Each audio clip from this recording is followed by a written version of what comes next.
365 days. 365 days. For some people, 365 represents their car notes. Some people, 365 represents their rent. 365 represents their cell phone bill. Whatever it represents for you, that's awesome. Because 365 for me represents 1 year yesterday that my best friend took his own life after losing his battle to depression. And in 1 year, you would have thought that I would have had some type of grasp on this, some type of understanding as to why, what signs did I miss, if I could have changed anything, if I could have done anything. And the answer still remains the same, that there is no answer. The complexities of your emotions and trying to relive the moments that you had to relive for 365 days seems impossible. And somebody today is listening. Somebody today is listening and they're thinking about taking their own life. Let me just tell you what it's like to survive when someone you care about takes their own life. You spend every waking second, every waking minute, replaying every single conversation you ever had, going back trying to figure out in your head if the laughs were loud enough to tell you that they were crying on the inside and somehow you missed it. You begin to feel guilt and begin to wonder if what you missed led to this result, because you have did things to change it, because you have said something, because you have gave more hugs, told them I love you more. And at the end of the day, as a day go by, months go by, weeks go by, the year goes by, you are still left with no answers. And even to those who leave a note, who leave an answer for us to try to wrap our heads around, we are still seeking more answers. If you are somebody who is dealing with depression, anxiety, maybe you're dealing with some other type of ailment, cancer, I don't know, and you're thinking of harming yourself or you're thinking of taking your own life, please don't. I need you to make a decision that not only can you live with, but those who care about you can live with. Because if there's one thing I can tell you is in 1 year that I thought that I would not be crying anymore, I can tell you that's just not true. The tears still flowed as though it was a fresh moment all over again. And even though while some are mourning the loss of so many people in this world, I found myself more hurt by the fact that I just didn't know. Please make a decision that you can live with. Please reach out and contact the National Suicide Prevention Hotline at 1-800-273-8255. And if for some reason you're just not quite there, then go out to BetterHelp. This is a website that allows you to do all types of things. Individual counseling, whether that be over the phone anonymously or video chat or in person. However you want it, you can get help. If you are a teen, a couple, whatever it is, you can get help. And if for some odd, strange reason, after all of that, you still don't feel comfortable, then let somebody fight the battle with you. I can't save my friend. My opportunity has come and gone. But I can still help somebody like you get through this battle. You do not have to do this alone. You are not alone in this emotion. I have had those thoughts myself. I've been in those places myself. And I just needed one person to say that they heard me and they see me. And if nobody else don't tell you this, I want you to know that not only do I hear you, but I 100% see you. So please get help.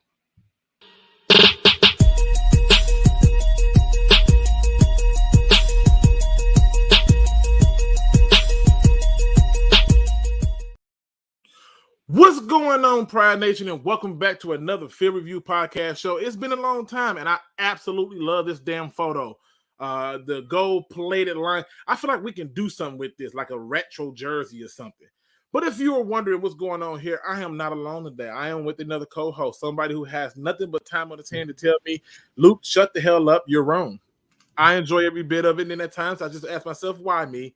I'm talking about one Mr. William Birch. What's up, though? What's going on, brother?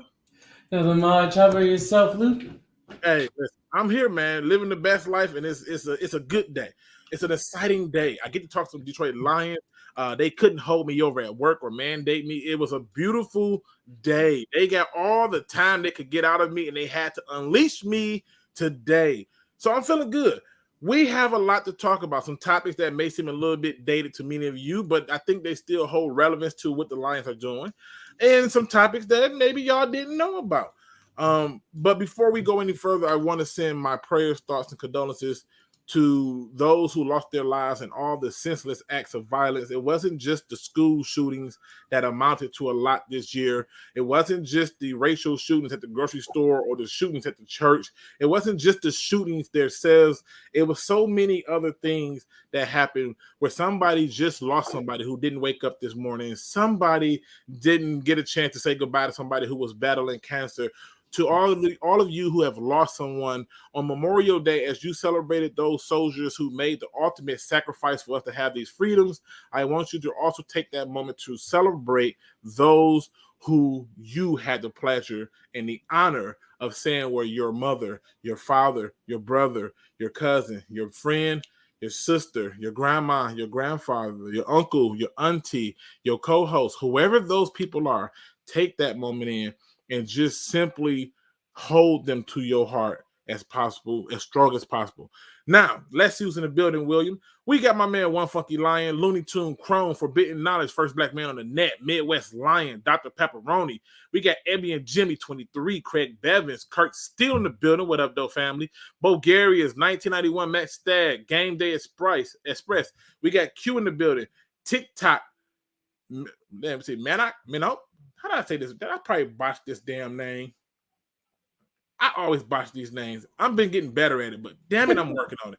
We got Mike Bell in the building. We got In the Mix in the building. Vast Star Winners in the building. Dirty Glove Williams, Sky Guy. We got my man in the building. Now, people, we got to go back a little bit because I got to catch up on all the things that I couldn't talk about because they had me on lockdown. I literally had a moment where I literally felt like my man Akon, I'm locked up. They won't let me out. They just wouldn't release me. They wouldn't release me. And I needed freedom. Okay. I needed the freedom. He said, remember those? I do remember the Saxonville. They had some dogs over there. All right. We're going to be kind of going all over the place, but we got to start off with this because this right here, I just think I'm saving certain topics for last because I know that Drew's going to join us around like 6-ish, right? So I'm saving certain things for last. But more contentious ones to say the least. Yeah, listen, what can I say? But Drew made it clear he needs to talk about these things. So I wanted to make sure I gave him an opportunity to do it. The first question comes up very simple. And I have spent a lot of time exploring our opponents. William, which team in our division has done enough for you to take notice and go, oh, snap? They serious. Who is that team? So I take it as the Vikings. I think people have the mistake in thinking that they have a new head coach that they're rebuilding. To me, they're reloading. Their offensive weapons are already stacked. They added depth at wide receiver and running back with Ty Chandler and Jalen Naylor, which helps because Adam Thielen's getting old and he was hurt, and Dalvin Cook has never played a full season and is getting rid up there in carries. So that helps offensively. They also got a guard in the second round, which they needed desperately. Their defense isn't as good as their offense, but they injected a lot of youth. Patrick Peterson and Harrison Smith will be mentors to Andrew Booth and Lewis Seen.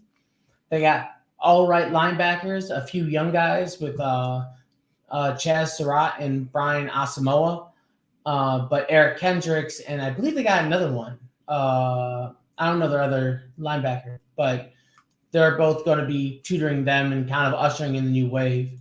I don't think they did much to the defensive line, but they have a good defensive line. So I think they're going to surprise people, especially in a down year for the NFC.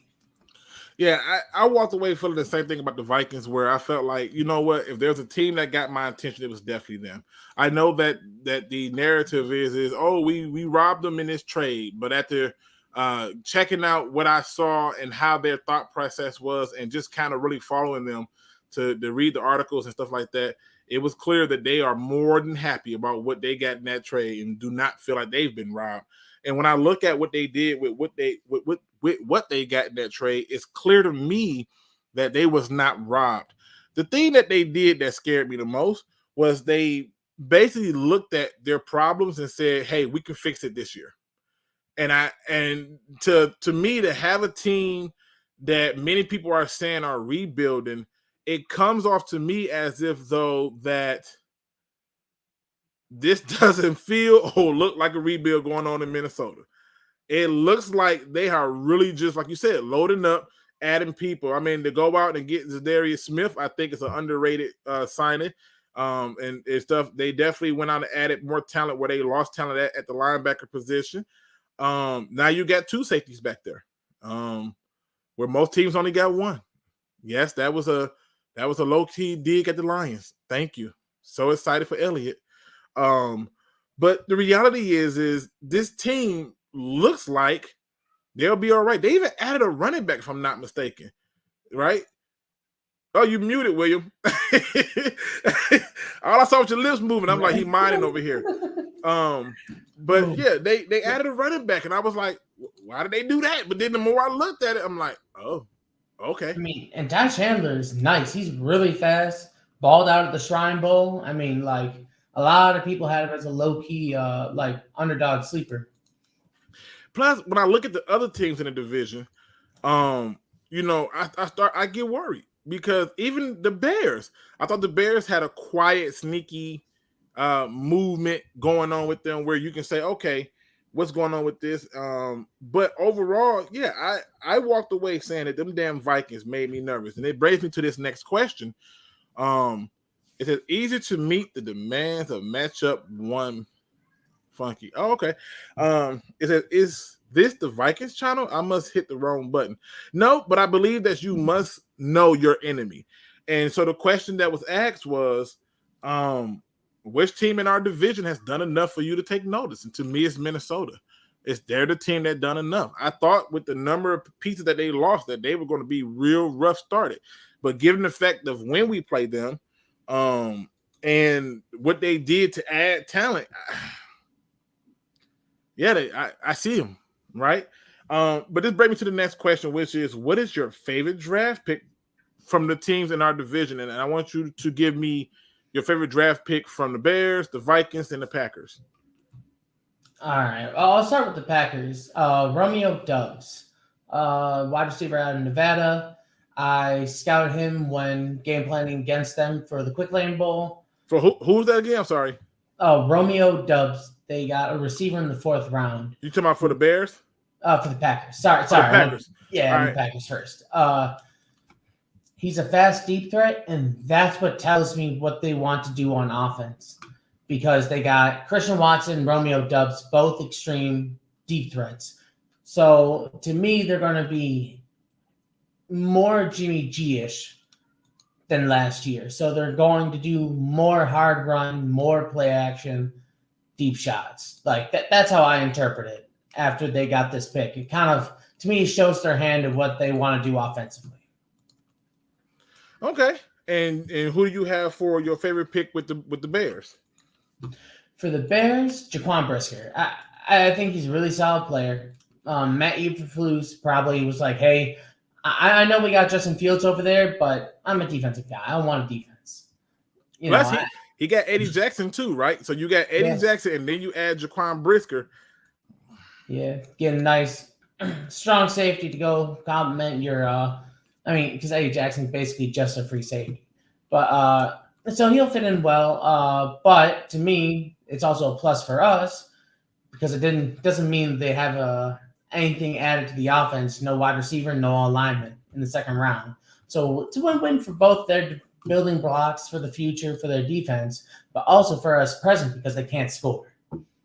Because we can just triple team what's his face there, Darnell Mooney at this point. They got nothing else to go on. So I mean, Mooney can't be your top target. We gonna leave him alone with that. But they definitely said that they want to keep the tradition in a way of what the Bears have been doing. But in a way, they went against it because they have did so much to try to help the offense out and try to lead with the offense. Whereas in the past, they've always consistently went with the defense. But I'm picking up what you're putting down. Mm-hmm. Who's your favorite pick from the Minnesota Vikings draft?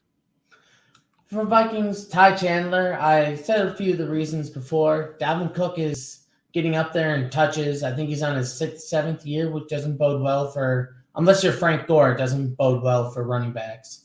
And he hasn't played a full healthy season yet in his career. So I think it's good to have somebody who can come in, immediately take touches off of him. And I don't know if they want to re-sign their second running back, Mathis, or... Oh, you talking about Madison? Yeah. Madison from Boise State. Yeah, because he's on his 3rd or 4th year, so they probably don't want to re-sign him after. So it also helps with their cap situation. Okay. All right. I ain't mad at you. I'm going to pick up where you left off. You talk about the Vikings. And so my favorite pick from the Vikings is wide receiver Jalen Naylor from Michigan State. No, I'm just bullshitting, y'all. He is good. I'm just bullshitting. I know, but no, to be honest, my favorite pick is actually Brian Asamoah from Oklahoma. I just think, given the fact that they were focused on hitting all 3 levels. They did safety, cornerback, added a guard, and came right back with that linebacker pick. Then added another corner, then went D-line. All levels was treated with tenderness. You know, if it was a night of romance, they let it be known how much they love setting it all up. And so yeah, I totally get it. Shout out to the Single Dad Club. What up, though? And Tactical Puma who showed up, and Crimson Shadow who's in the building. What's going on? It said, "Oh, please, the Vikings got worked in this draft."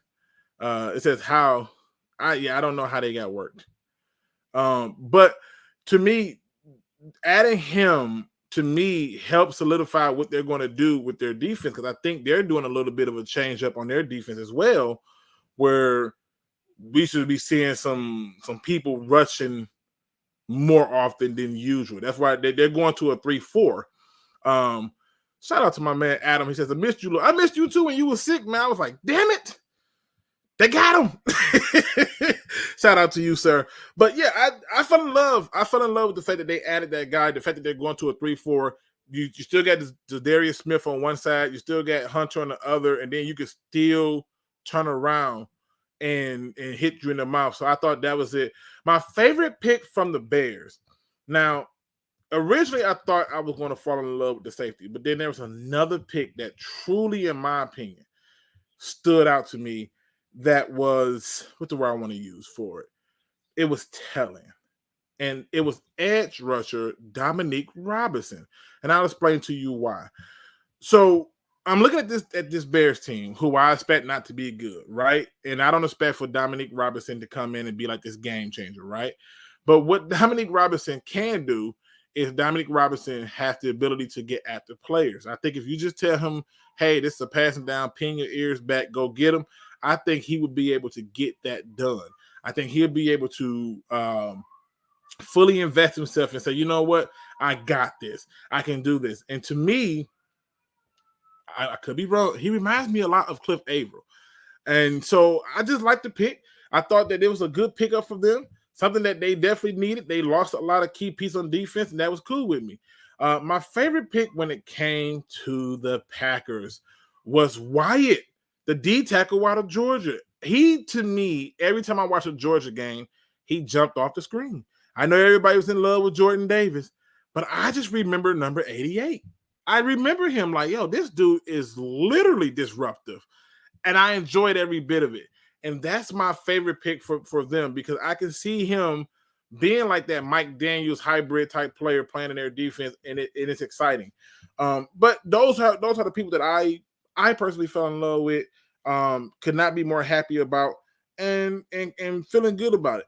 Now that we got that stuff out the way, we gotta get into this thing, because I'm starting to believe that this is a real scenario. I'm listening to NFL radio on XM radio. Shout out to free subscriptions. But I'm listening to it, and they bring up this topic that football has become a game not about football play or players, but narratives. And it brings me to my question with you, William. Has football truly just become a game of narrative versus being a game of play? What do you think? But I think he said it's a multi-billion-dollar industry. To me, it is what a lot of guys make fun of girls for their soap operas. I don't, because sports is just male soap opera to me personally. And the reason I believe that is because like all the storylines and narratives. For instance, when you look at the draft, how many people's tragic pasts were brought up?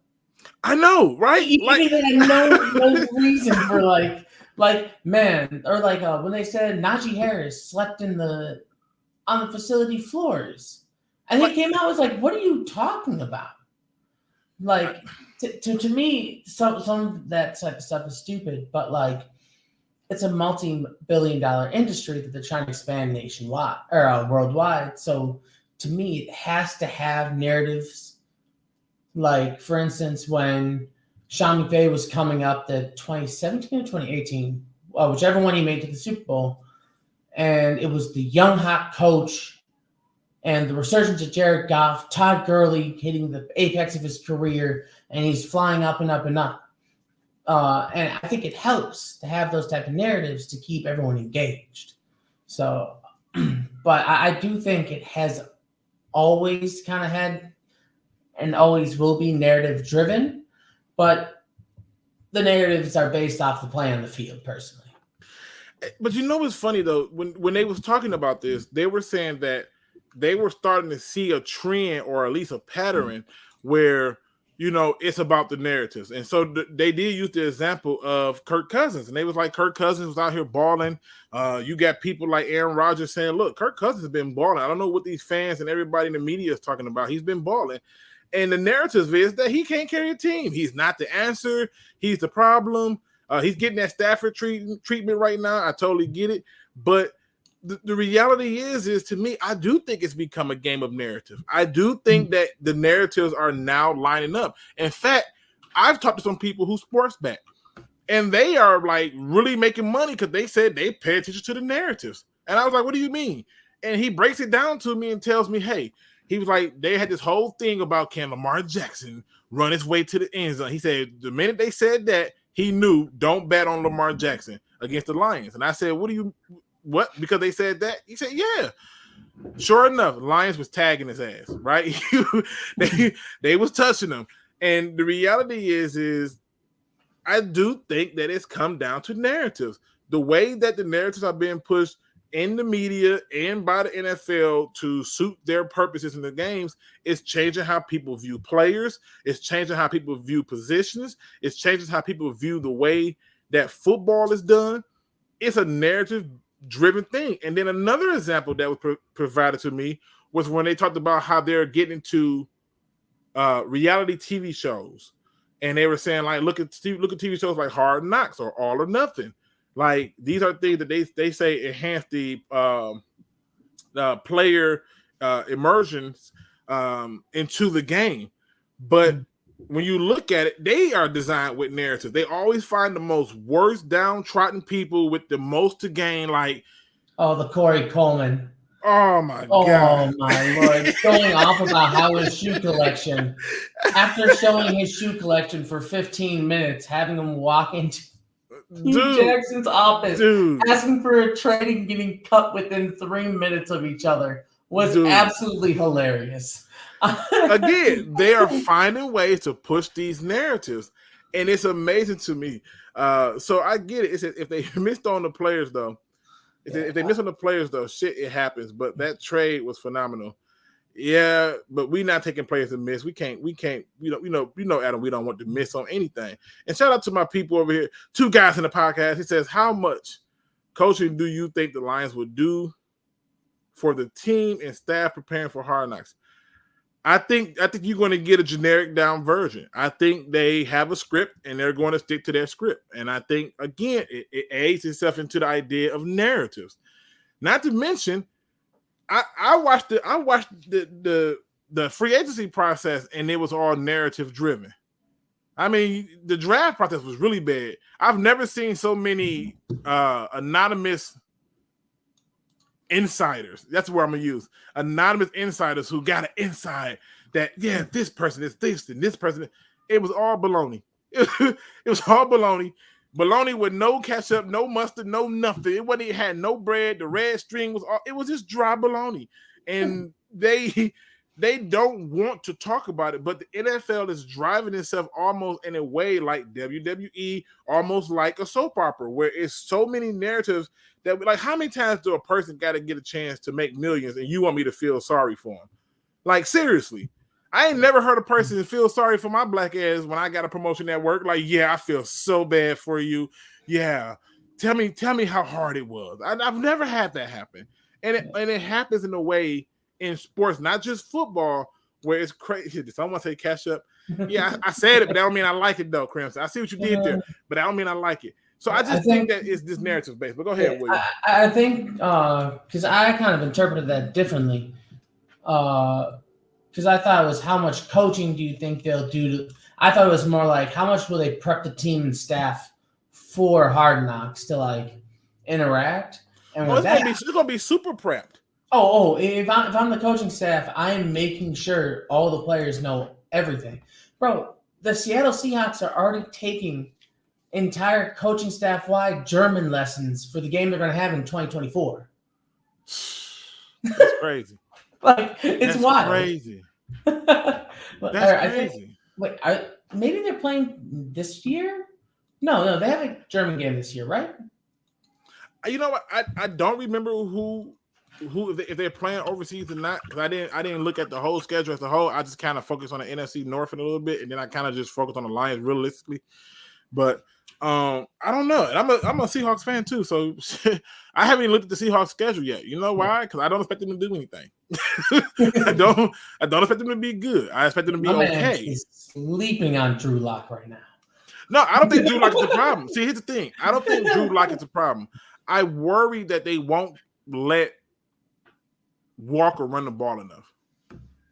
You got Kenneth Walker. On the Seattle Seahawks? Yeah, I feel like that's the one team you don't have to worry that they're not going to run enough. Looney Tunes says Tampa Bay and Seattle game in Germany this year, I think. Okay, yeah. What can I say? Two guys probably, do you think there would be any surprises or just standard par for the course? I just think it's going to be standard. Like, they know who's going to get cut, and they know who they're going to follow already.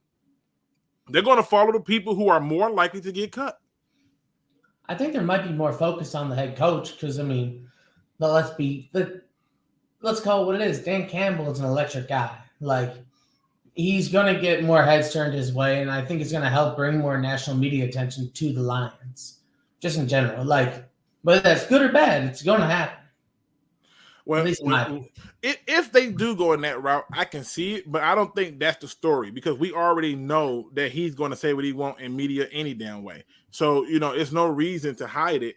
We know what he's going to do. I'm just looking at it and I'm saying, think about the narrative part of it. When they said this, it was LaDainian Tomlinson, it was Kurt Morrison, the head coach Charlie Weiss. It was like a bunch of former players who were just saying that they've noticed how the narratives have been dictated.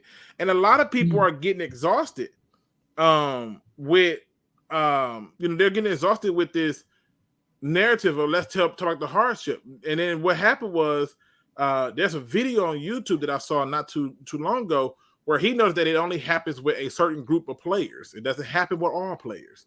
And so he made that connection, and he was saying, look, they'll just keep bringing that same thing up over and over. And that's one of the reasons why you don't see Deion Sanders doing too many drafts, not because he's a coach, but because he was irritated with the narratives that was being used. But to me, the NFL is 100% moving into the direction of narrative, and it's kind of uncanny.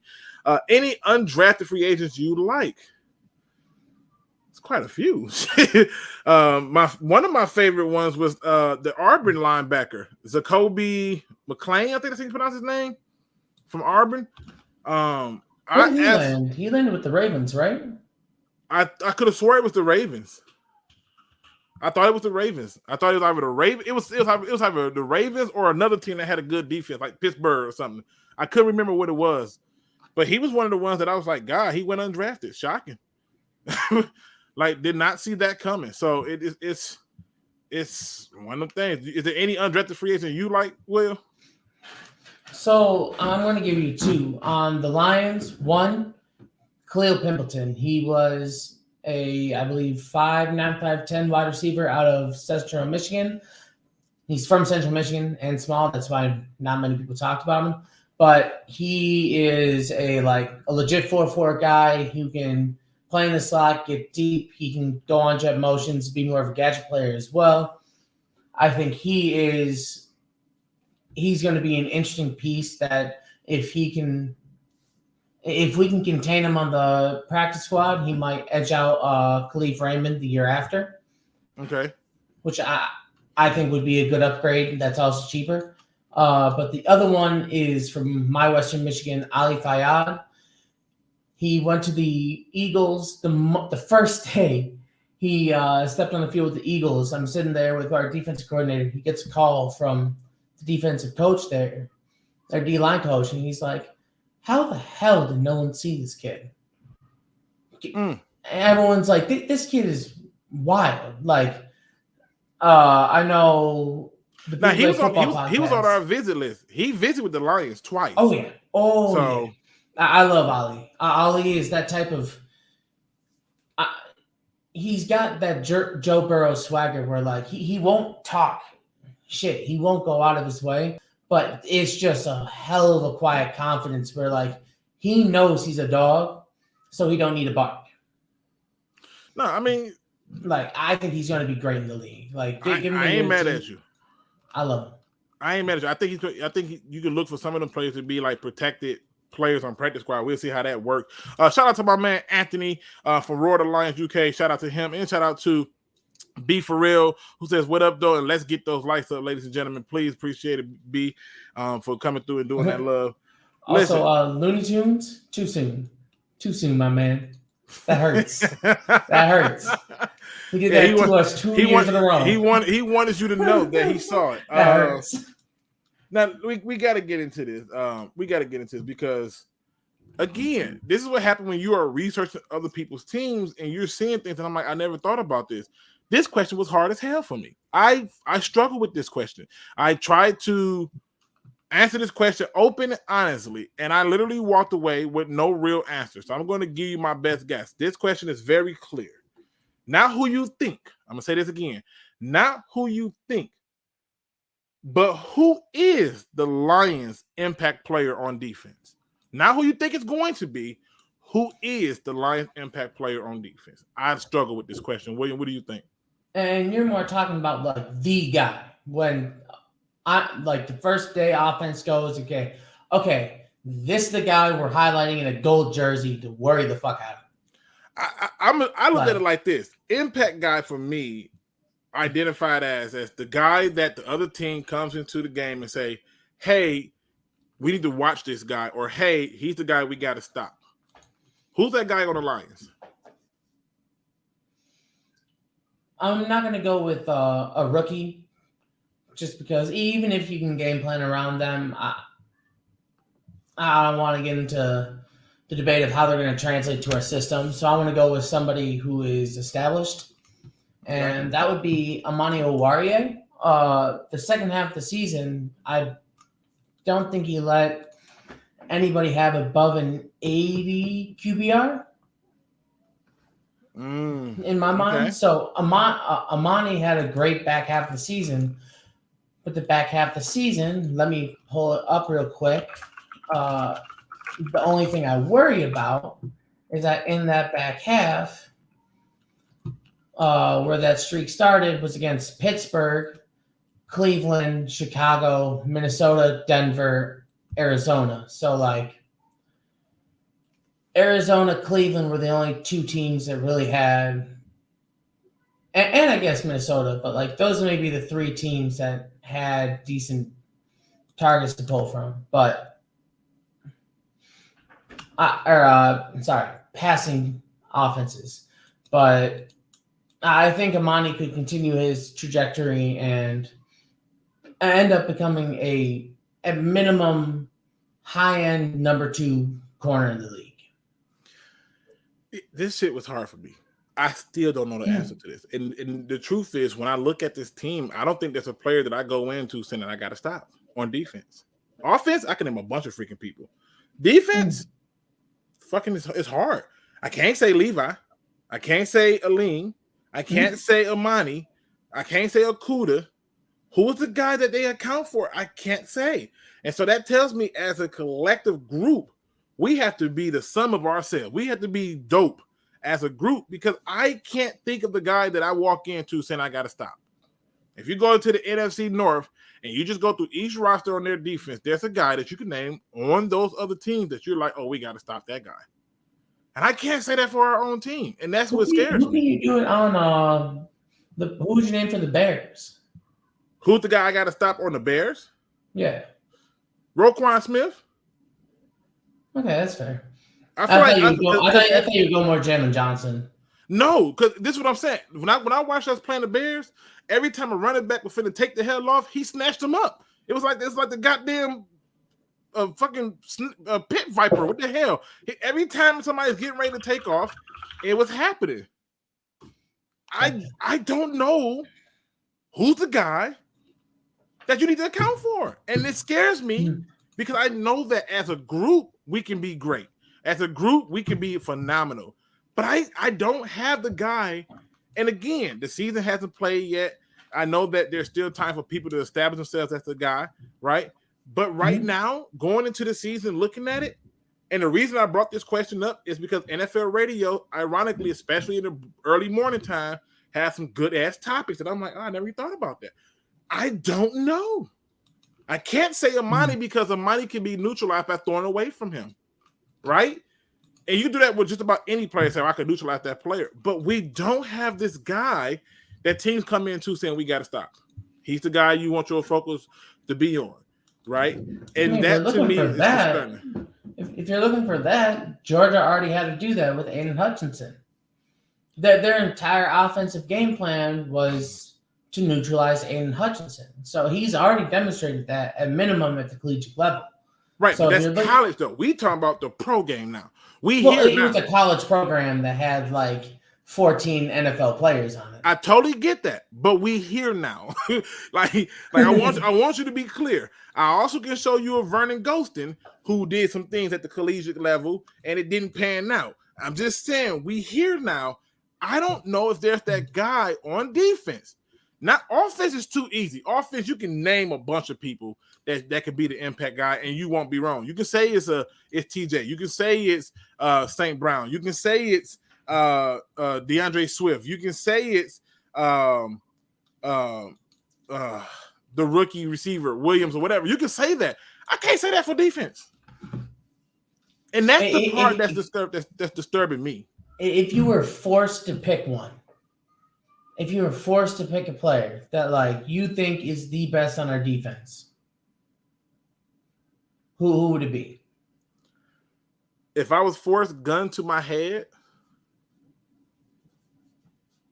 the one I think would be the best on our defense, honestly, yeah, what? Jared Davis, because our linebacking core can't get no worse. Please no. I've already seen what so I get. many other answers that already weren't wrong, seen, and you chose the only one. Listen, I've already seen what I've gotten from Alex Anzalone. The linebacker core, you can have the most dope defensive line in the history of defensive line. If your linebackers can't do their job, that defensive line is rendered useless. And when you look at the defensive line right now, I think as a group, they can do some things. I have to now worry about the goddamn linebacking core. And right now, the only two people that I feel good about giving us a chance to have an impact directly for this team comes at the linebacker position. I just don't have confidence in the linebacker position. It's either going to be Derek Barnes or Jared Davis.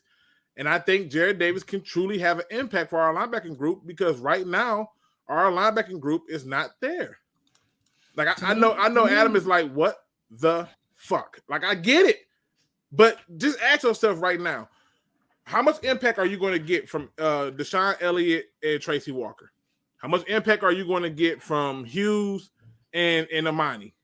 Like You're not going to get this great deal. Like, it ain't like money ain't Darrell Reeves. Hughes is not Jalen Ramsey. And Tracy Walker ain't even no Fitzpatrick. And Elliott, well, we're going to pray he don't end up in the hospital, right? We're going to pray that he gets through the season healthy. But the weakest point of this team is the linebacking core. And that's the truth. You know? I think that's the truth. I think how I look at linebackers is you can use them much more like people use running backs. How you have your hammer backs, your one-cut backs, your outside zone backs, who all are really good at specific things. Because you got, like, if it's 3rd and 8, why have Derek Barnes on the field? Because he's not athletic enough and not good enough in coverage. No, they're just not using them. They're just not using them, though, William. No. That's what it boils down to. Well, they're just not using them. I watched the film because they would take him out on 3rd downs. Right, but it wasn't because he wasn't athletic enough. They were not using him. They literally just were not using him. To me, you will see Chris Board on the field more on 3rd downs. That's how he was utilized in the Ravens system, where he would be more of a 3rd down linebacker, where he would either, I believe he rushed the passer a third of the time, covered the other 2/3. He really wasn't in on running reps, and most of his tackles came on special teams. So for those who want to know more about Chris Board, he's Jalen's Reeve Mavis, who is great on special teams, but can cover better. So, like, if you're looking for a rotational 3rd down backer, he's perfect. Like, and you can do the same thing with Malcolm Rodriguez, where, okay, you want more speed. You could even say Malcolm Rodriguez, if you really wanted to, lose 10 pounds, go down to 220. Now he's your strong safety. He could be a hybrid linebacker safety for you. But here's the problem, William. Here's the problem for me. Look at the Lions right now. What is the biggest weakness on the defense right now? Wait, hold on. Adam, don't disrespect Luke like that. He still got juice in the tank. He got juice in the tank.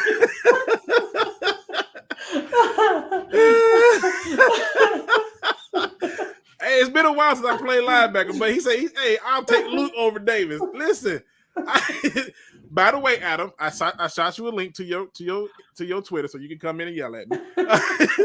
But y'all have to understand what I'm saying. Listen to what I'm saying. Okay, stay with me. All right, stay with me.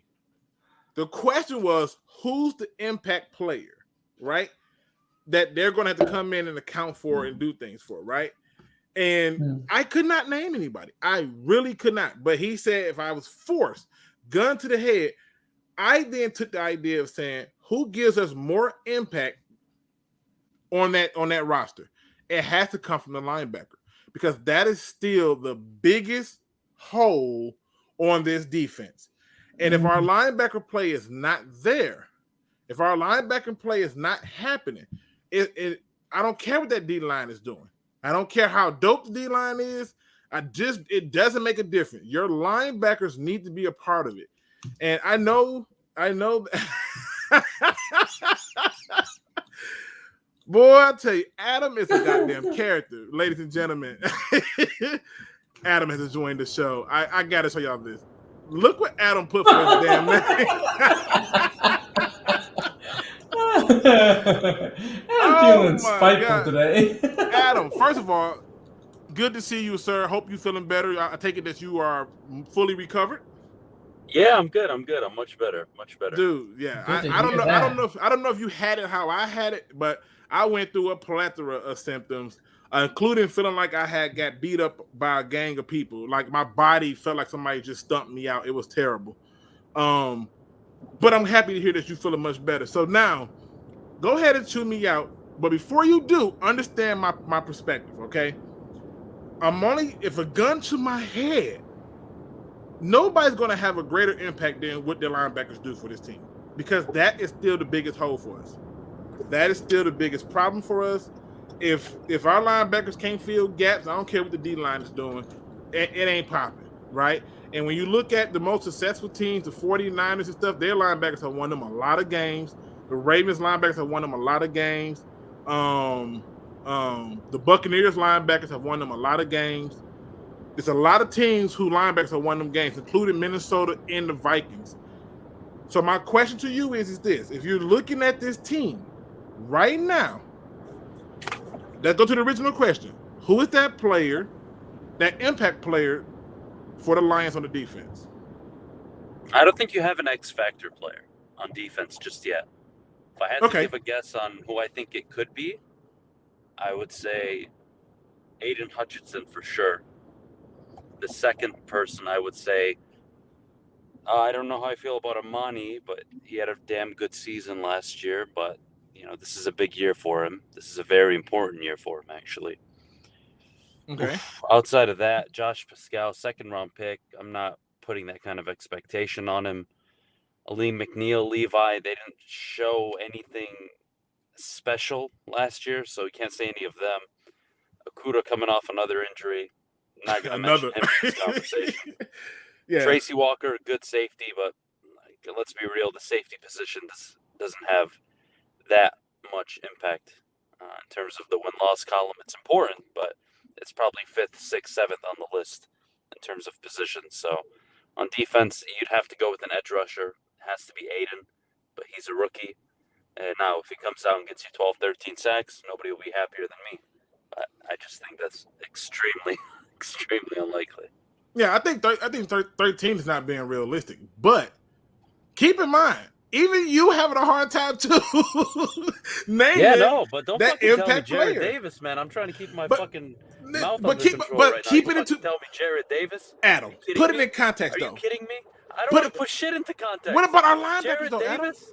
Adam? Okay. I think so, Luke. It wasn't necessarily Gerard Davis. It was more that we need a linebacker to step up. Was that more of your yes. how you're going? So Gerard Davis was just the buzzword that got everyone riled up. Because to me, I've seen enough of Alex Anzalone to know he's not that. He's not it. Mm-hmm. Right? Yeah, but do you need that guy at linebacker? Hell Leonard yes. Said his ass. No. Yes. No. Darius Leonard sat home, and he plays for the Colts, and he's the best linebacker in the game. Wait. Did I miss something? Did the Colts have a trash defense last year? No. That's my point. Right? They were average. My point. They weren't great. They were average. But that's my point, though. Wait, the defense? But that's my point. Their linebacker is somebody that we, like you said, actually we had to account for, and he helps dictate a lot of things that's going on for them. Of course, but that doesn't. You associated it to the wins column when you talk about impact. No. I'm just looking at it like I misheard you. Please explain. So I'm just looking at it like this. When I talk about impact, I'm saying that guy that needs to be accounted for. We don't have that guy. Yeah, but do you really think it's going to be Jared freaking Davis? I do. Let me tell you why. I do. I'll tell you why. Because I'm going to get in my car accident listening to this. Don't you dare. Okay, just hear me out. Off the road. Don't you dare. Don't you? And luckily, I'm a CPR certified. Now, if you start breaking bones, you are so on your own. But anything outside of that, I got you. All right, just walk with me for a minute. The Lions linebacker core. If you were an offense, what would you say to yourself on how to attack the Lions? I would try to go against their linebackers. Based off of last season, I would try to run the ball to the outside because they struggled running sideline to sideline, at least as a linebacking core. And I don't think Jared Davis solves that problem. You're going to look at Anzalone and Malcolm Rodriguez this year. Ideally is the two, given Rodriguez is getting a lot of praise out in camp right now in OTAs. So he's going to be a phenomenal player. He's going to be a phenomenal player on special teams. He's not starting. The linebacking core, it's pretty bad. I guarantee you, he'll make a run for it. They're bad. He'll make a run for it. Okay. So I'm not saying he's the second coming of Jesus, but that linebacking core is pretty bad. So what I would say is, I'd look to run on the outside. I want to take advantage of running situations. Again, it's going to be interesting to see how they rotate, because when Aiden's on the field, how well is he going to be as a run stopper year one? There's so much you have to learn in the NFL. True. Maintaining your assignment. It is a very different game than college. You can't just go full speed ahead. You get killed with screenplays. So, I mean, it is definitely a learning curve. If I'm a defense, I'm looking to take advantage of the speed sideline to sideline from the linebackers. And to be honest with you, there's nobody in that secondary that I'm scared to throw to. So, and that's what I'm saying. But that's my point. That's why I went to the linebacker. Listen. Why didn't you just say the rookie? I could have hugged you and I would have been okay. Yeah, because I don't think Malik do well. Like, I don't think Malcolm is going to play on. I think he's going to be a special teams guy, a sole special teams guy. Question. What percentage of snap share do you think Malcolm Rodriguez will get year one? On defense? Defensively. About 15-20%. I'm gunning at least 40% by the end of the year. No fucking way. No. By the end of the year, I am. No, not with Jared I will Davis, bet my paycheck. Alex now, I don't get paid, but I'll bet that. Wait, what do you mean you're going to bet a paycheck that you don't get paid? What do you mean? I'm just saying. I don't think that Malcolm Rodriguez is about to. I don't see him doing it. Not with Derek Barnes being there. Not with them having some young people there. Hell, you just did on Twitter. You did a breakdown on board, right? Yeah. I don't think he unseats them. I don't think he unseats them at all. My point I'm just trying to make is when I look at it, the last time I remember the Lions having any real success, the best linebacker they was playing with was Jared Davis. He was able to do things that other linebackers wasn't able to do. And all I'm saying is at this point, we know that Alex Anzalone that's because they had two pass rushers that could get to the quarterback. What are you talking about? You're killing me here, man. Who were the two pass rushers? Oh my God. God damn it. God kill me now.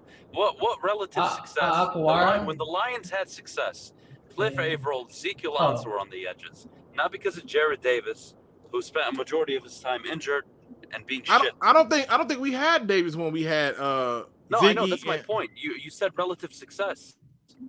But we had a Stephen Tulloch and we had a DeAndre Levy. Absolutely, during that time. But they were complemented in DeAndre Levy, and they were complemented by two pass rushers because my linebackers. It's not again. The 1 year the Lions had a phenomenal defense. They had two pass rushers that could get to the quarterback. They had linebackers that could stop the run, fill assignments, cover a tight end when needed, or running back out of the backfield. It was nice. It was good. And I think your point is fine. Like, hey, you need a linebacker on a football team. Yeah, no shit. Like, I think we all agree the linebackers suck. But Jared Davis is not that answer. At this point, Luke. Okay, listen. Who is the answer? Give me the answer. Give me the answer at the linebacker then. Take David out. I'm taking Davis out, right? Tossing him. Boom. He's out, right? Yeah, they don't have an answer right now. I think Malcolm Rodriguez and Derek Barnes are young. They don't have an problem. Answer. Yeah, that's the problem, though. But that doesn't mean that elevates Jared Davis. I have this conversation with people every day. Just because something is shit, right? And the thing prior to that shit was also shit. Doesn't make the newest shit even better, right? I mean, depends on how it came out. Was so some bad of all shit is not the same. And then some you soupy. Look. Just saying. All good, man. I'm just saying. Just because you go from day.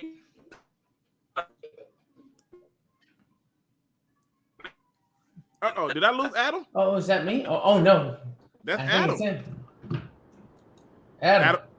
There you go. He's back. Just because they go from that shit back to it.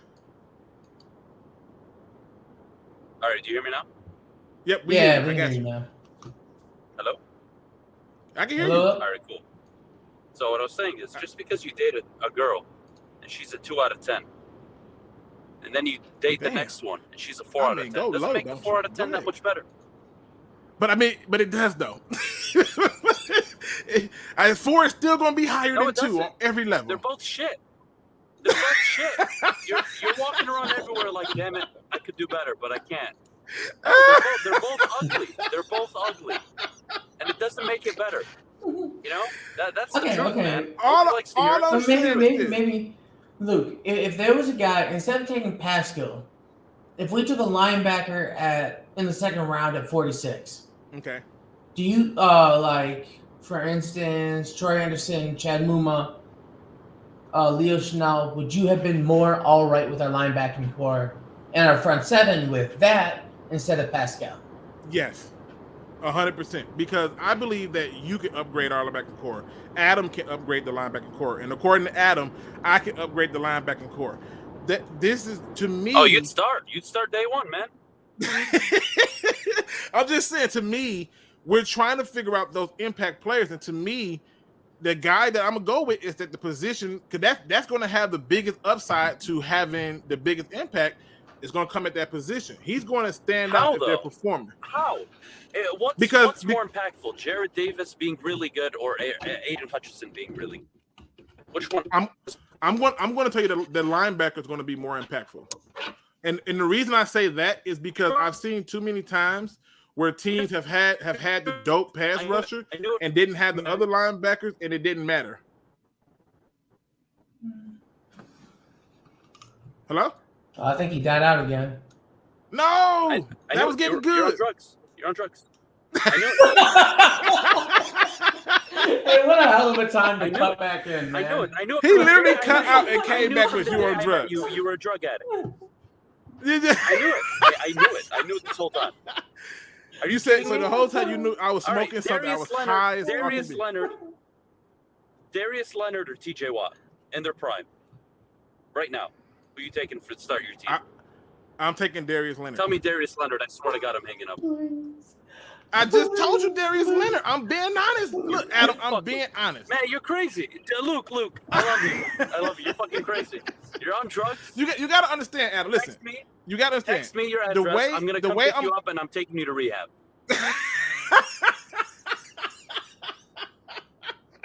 Adam, hear me out. When I go through and I look at players, right? Do you remember Patrick Willis? You remember him? Yeah, he was a beast.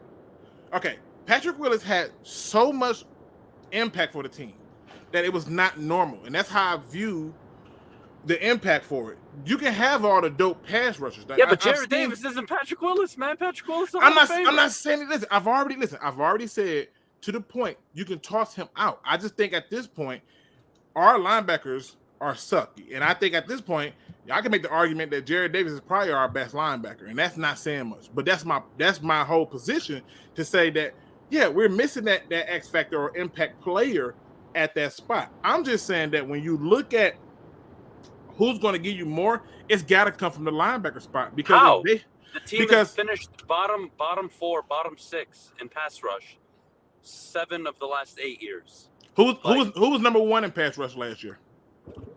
Off the top of my head, I don't know. Pittsburgh. Okay. All right. How did that work out? Okay. Look at with what offense? No, that's fair. Look at Los Angeles. Look at Cincinnati. Look at the teams that were in the playoffs. Look at the teams that were in the championship games. And those were teams that could all put pressure on the quarterback. I'm not saying you need to have a top 5 pass rush, but when you're finishing bottom 5, there's no team in the playoffs that's bottom 5 in pass rush. That's not a thing. Again, I'm not killing you. I'm just telling you. He said, put a gun in my head. I had to say something, and I went with linebacker. I could have put any linebacker there, but for me, I think given the fact that Alex Anzalone, this is the problem I would run into. This is what I would love for them to do. I would love to see more Derek Barnes, and I would love to see more Jared Davis and more Malcolm Rodriguez. But we're going to see a whole lot of Alex Anzalone. And they're now trying to teach Houston how to be an off-ball linebacker. They're trying to teach Julian Okoye to be an off-ball linebacker. When this stuff is happening, and then you got people like Shepard trying to lie and claim that, it's finna be a bloodbath in the linebacker room, you're right, because they're going to probably hurt themselves trying to prove themselves. And there's nothing there that you can take of substance. I'm just making the point that when this question came up, I really could not name a single freaking X factor. And to me, if we're going to have success, because like you said, we have the pass rushers and stuff like that, we have the D-line people there that's in place for it. Now you got to go to the second level. But you don't get to the second level without the first level. So I think the real travesty. I mean, I think the real travesty. No one's ever gonna complain. Yeah, it's debatable that we really don't have an X factor right now because we can't judge the rookies. I think the real travesty is this man said Gerard Davis with the first name gun to his head. That one hurt the most. Because for me, I'm just looking at it. I don't think that Rodriguez is going to jump and find his way into our starting lineup. I think that Derek Barnes has got better chance of getting it done. Boards has got a better chance of getting it done. I think they're going to play around a little bit with Houston. But overall, I think that when you go through and you look up at the linebacking core, it gets real thin. What's this guy's name? Looney Tune? You're a fucking dumbass. Don't you dare do Looney like that. I say whatever I want. You show me Patrick Mahomes, Tyreek Hill, and Travis Kelce and Andy Reid. But we're not talking about the offense. We're merely talking about the defense. Wait, Looney Tune. You found the critical thing that makes football is football. It's a team fucking sport. You need both sides. A sandwich ain't a sandwich if it only has one loaf of bread. But keep in mind, you need the second one on top. We're only talking defense, though. We're only talking defense. That's it. Right, but if you want to bring up team success, that is solely reliant not only on the defensive side of the ball. It's again, I don't understand how we're talking about Jared Davis. You could have said Anzalone. You could have said anybody. It's no way I could have said Anzalone. You cannot say the linebacker position is going to have more impact this year than even the rookie edge rushers. That is insane to me. I'm not. Don't you do it. What I'm saying is this. I'm not saying that the linebacker position is going to have more impact. I think when you start to see the impact, it will be more blatant coming from that position. And I also think that because if I was a team coming in, I would try to attack the linebackers, whether that be run to the outside, whether that would be find matchups where I get them on receivers, tight ends, and running backs. You're fucking crazy. You and Looney are fucking crazy. That's where we're going. And also, Kansas City, we're bottom half, not bottom 5. You show me a team that's bottom 5 in fucking pass rush, that's fucking winning shit, and I will shut the hell up. I don't want to hear it. I don't want to. You say show you a who that's winning anything. The linebacker. But guys, look at the linebacker market. Nobody is dying for a linebacker. People are dying for offensive linemen, defensive edge. They're dying for fucking wide receivers and the quarterback. Everything else you can figure out. Who won a Super Bowl last year? The Rams. Okay, and the Rams, you can arguably say they had pass rush and everything, right?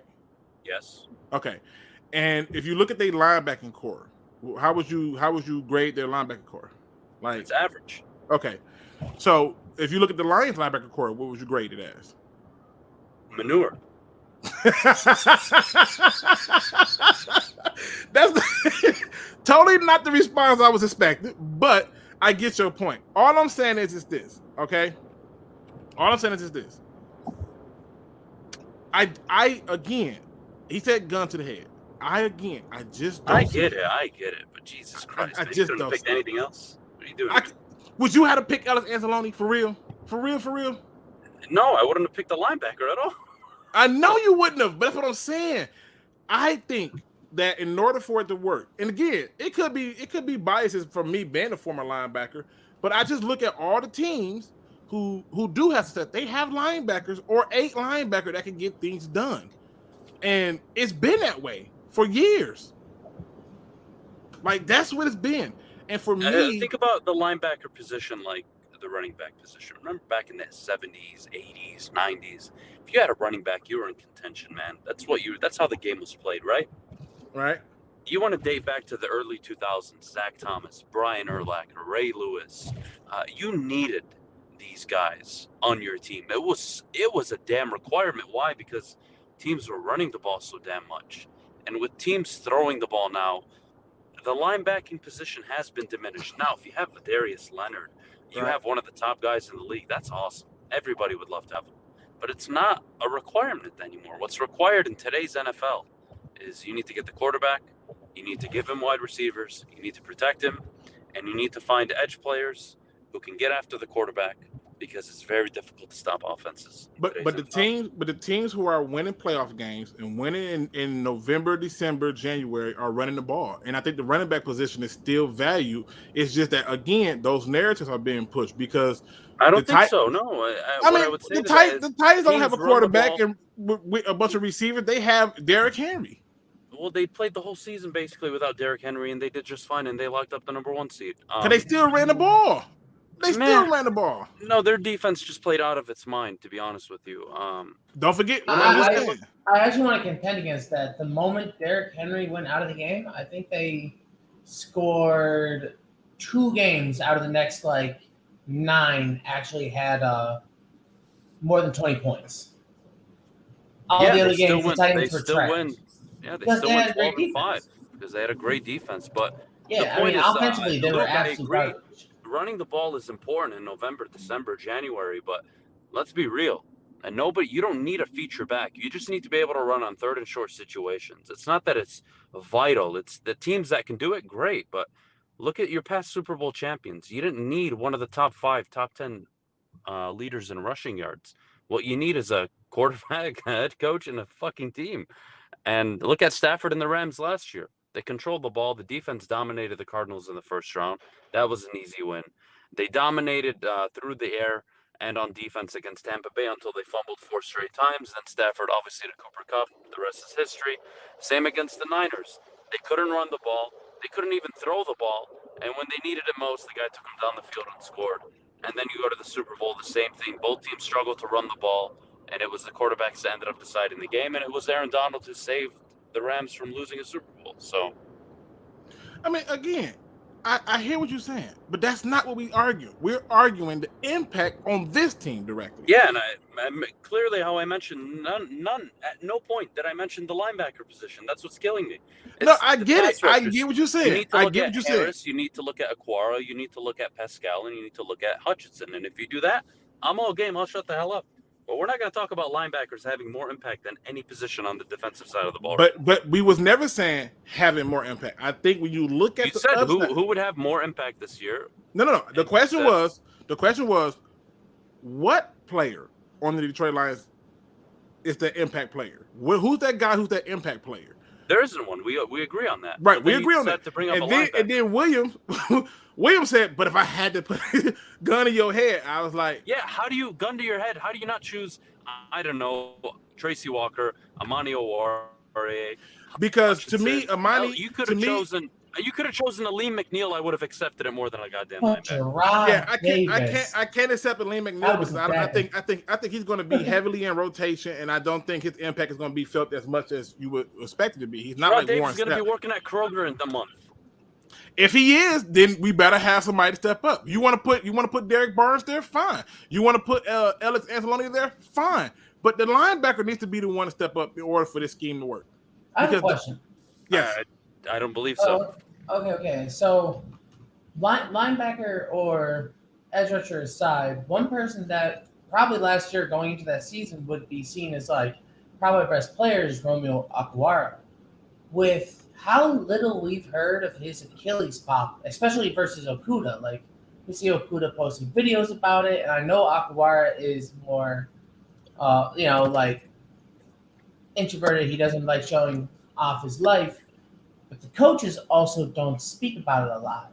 Does that worry you guys at all with Okwara? It does. And you know what? I think who brought this up that first brought it to my attention was the Questionable Podcast. Shout out to those gentlemen over there. Where they was like, isn't it ironic that they're not talking about it, but yet they kept taking D linemen? And I'm starting to wonder, is it not healed? Is it still bad? I mean, what the hell is going on? And I don't know. Adam, have you heard anything about what the hell's going on with Romeo? You heard anything? Yeah, I mean, he's struggling. He's not Okudah recovered, but it's tough, man. Everybody handles an Achilles injury differently. He's obviously very quiet, so I wouldn't look into it too much, but it is it's definitely not ideal. Okay, I figure I'd ask because, like I said, I'm not hearing anything in direct about it. I would have thought. Yeah, I get private conversations, but it's nothing like concrete. Hey, he's struggling, he's over, but it's definitely like, hey, this guy just needs a little bit more time. Okay, fair enough. Adam, you got time for one more question before you dip out? Go for it. All right. So there was an article that was written by a Bill Barnwell. Have you seen this particular article, Adam? Bill Barnwell says that he is not impressed with the Detroit Lions offseason. Who said that? Bill Barnwell. He's a Where does he live? He's you try to get to the location? You need the Addy? I'm just trying to put the puzzle together. He says this is what Barnwell says. Barnwell, who again is an ESPN analyst, who says that he's not impressed with this offseason. He says the Lions ranked the Lions offseason the 27th best out of 32. It says, can you tell me where Chicago is on that list? Chicago is 31. All right, so I can at least respect that part of it. That's not bad. So he says, I applaud Detroit's patience and restraint, but are we sure the best thing to do after a 3-13-1 season is double down on only signing your Lions players? He goes on. Yeah, honestly, I mean, first of all, no team goes from 3-13-1 to the Super Bowl unless you have Joe Burrow, which is an anomaly because it's the first time it's ever happened in NFL history to a guy drafted number 1 overall. Second, you re-sign the players. You bank on Swift, Hawkinson being healthy because that would be a problem for a lot of teams to scheme up for. They traded up 20 picks in the first round, which is unheard of, for pick number 66, which again is unheard of. Nobody pulls off that deal. They did. They take the number 1 receiver on the board in most teams' eyes before the injury. They take the number 1 player on the board consensus to most teams outside of Jacksonville, and Aiden Hutchinson with the number 2 overall pick. I don't know many teams that nailed a better draft than the Lions, let alone an offseason maybe outside of Baltimore. The Giants had a good draft. They had a decent offseason. They're going to have to figure out what they're going to do at wide receiver. But if I'm giving the Lions a rank in terms of offseason, I'm putting them in my top 10. Well, he says the Detroit Lions, for some reason, prioritize signing below average players such as Tim Boyles, Ellis Anzalone, Khalif Raymond, and safety CJ Moore. He says the decision in itself deserves scrutiny. How? I don't know. I'm reading the comments. I'm so confused. How? I'm just reading what he said. Not fill up the 53-man roster? Fuck it. Hey, this is Bill Barnwell. But he argued that the Lions should have done more to add talent to their roster than they did this offseason, and that he does not buy into the hype of the Lions draft as being a huge upgrade for them. Where does he live again? What city? You know what? If he's at ESPN, he's probably in LA. So you want to check there first, right? See if you can find Mr. Bill Barnwell there. But let me bring in my other co-host, Drew. What up, though? Welcome to the show, sir. Hello. What's going on? All right. So I'm going to get everybody's opinion on this. Apparently, he's not impressed with this shit. He feels that the Lions did not do enough to handle their business in the offseason. And I, for one, think that it's like I've been saying this for the longest, that the Lions were not losing games last year due to lack of talent, but injuries. And I think this is much of that going on. But to say that they had the 27th best offseason and he's not impressed, what do you think about that? Overall, and I'm gonna let, I know Adam probably got to go. I would let Adam get this thought. Overall, what are your thoughts on Bill Barnwell saying he's just not impressed with it? They got a bunch of below average players. I mean, I read the article when it came out. I disagree with his assessment. I agreed with him primarily on free agency. I wasn't entirely certain what direction they were attempting to go, if they were just trying to add low value short-term contracts and like add depth, or if they wanted to make a splash with somebody, maybe like a Marcus Williams, or I don't know who would have been on their radar to bring in. But I liked Chark. I like the Chark signing. And I kind of understand the other moves they made. I do think that they could have added more talent in free agency. I really enjoyed their draft. I thought that the draft was done well, and they got good players where they drafted them. So I thought it was really well. And like, to be fair, I think that Bill Barnwell is probably one of the few people that would have rated the Lions draft so low. and their offseason in general. I think that a lot of people are really high on what the Lions have been doing and what Brad Holmes has been doing, and I agree with that. So I don't agree with his overall impression. I agree with points that he made. That's fair enough. And if you already know, Adam had to get up out of here, so shout out to him for coming through. I've already done enough damage to Adam with the Jared Davis. I'm sorry. I just think we better see some good linebacker play, or we're gonna be pissed this season. William, what are your thoughts? I mean, Bill Barnwell flat out said the Lions had the 27th best offseason, and he's including everything, draft and all. He's not buying it. What are your thoughts on it? What are your overall view on this? I don't know. He feels like a shock jock radio host where, like, oh, man, we didn't make a big free agent splash. There was no big number that I got to see that was big. Personally, that's how, like, I see it. Like, if we got Marcus Williams, we would have got a free safety. But how would that have, like, okay, now where is Tracy Walker fitting into all of this?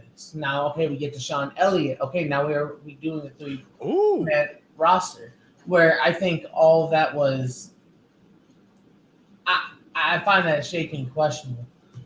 And if Barnwell was an analyst that wanted to be a Lions GM, thank God he isn't, because my Lord. Bro, I think Michael's point is do you have a guy who's trying to be critical and critiquing what the Lions done because he did not get the opportunity to be the guy making these decisions? That's what I think he's pointing out to.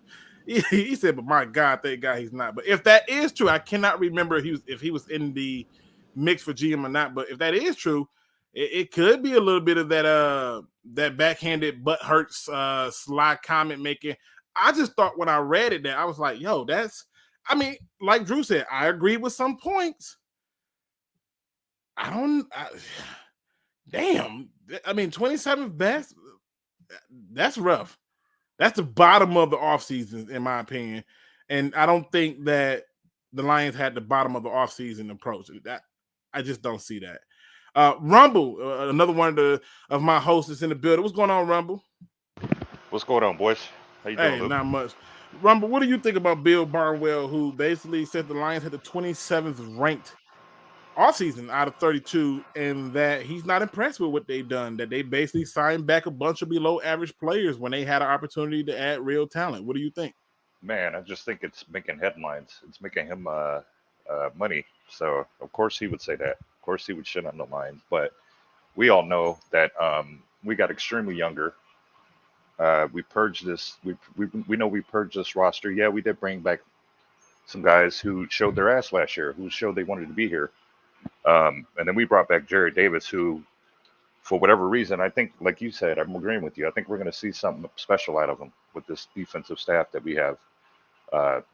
They made a lot of guys household names last year. So, but yeah, he's just making headlines. What else? What else, man? We got the draft coming up. So what better way than to put Detroit in another negative light? But with this schedule, man, I think we're going to be all right. First of all, one funky Lion fan says, look up what Barnwell guy said about Curt getting paid. Listen, I didn't even get that far. I literally saw this and went, oh shit, really? Like, that's how you feel? And I decided to talk about it. So it just caught me off guard. And Anthony says he's a troll, looking for attention. Any sane person can see that this organization is moving forward. Yeah, I was shocked. I was fairly shocked and confused. And I was like, okay, this is where we at. But I got to go back because you two didn't get to answer this question, which is then we get into the one that I've been waiting on Drew to get in here for, because Drew adamantly had a strong opinion about the next one we're going to get into. But this question is, who is the Lions' impact player on defense? Start off with you, Drew. Not who you think it's going to be, but who is? Who is right now? Yep. Not who you think it's going to be. Okay, I'm going to cop out on this one. I don't think that prior to not being able to pick anyone on the rookie class, and to be fair, picking someone whether it's Pascal or Joseph or Hutchinson prior to them playing, I don't know, would be smart for me to do. Right. But like I honestly don't believe that there was an impact player on that defensive unit. I mean, I think the closest that I would come to is saying that Araraway had his best season last year, and it showed up on the field. And I think that's about as close as I would describe an impact player being on that roster last year. No, that's fair, because I thought it was just me that this question was hard for. I genuinely was freaking like, what? Like, it was a hard question for me. And yeah. I was trying, I'm like, maybe I could force this one. Nope. I felt more confident just saying, I don't have it.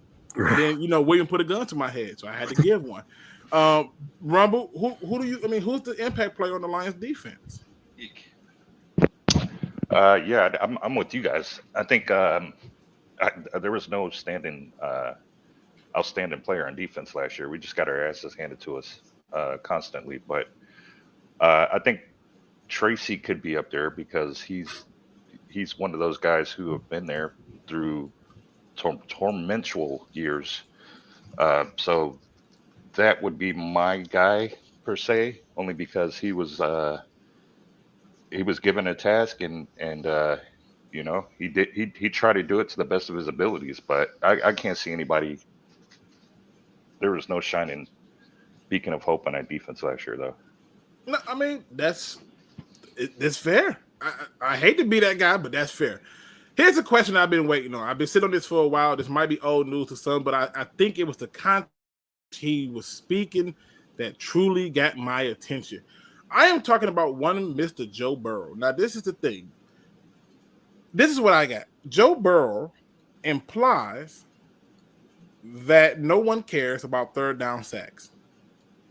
The topic came up when he's doing a podcast, and he's talking about how he got sacked a lot. And he says the following. Here's the things about sacks. So there are good sacks and bad sacks. Some look at the stats. Yeah, I got sacked a lot. But you look at when they happen. Third down sacks. Who cares about third down sacks?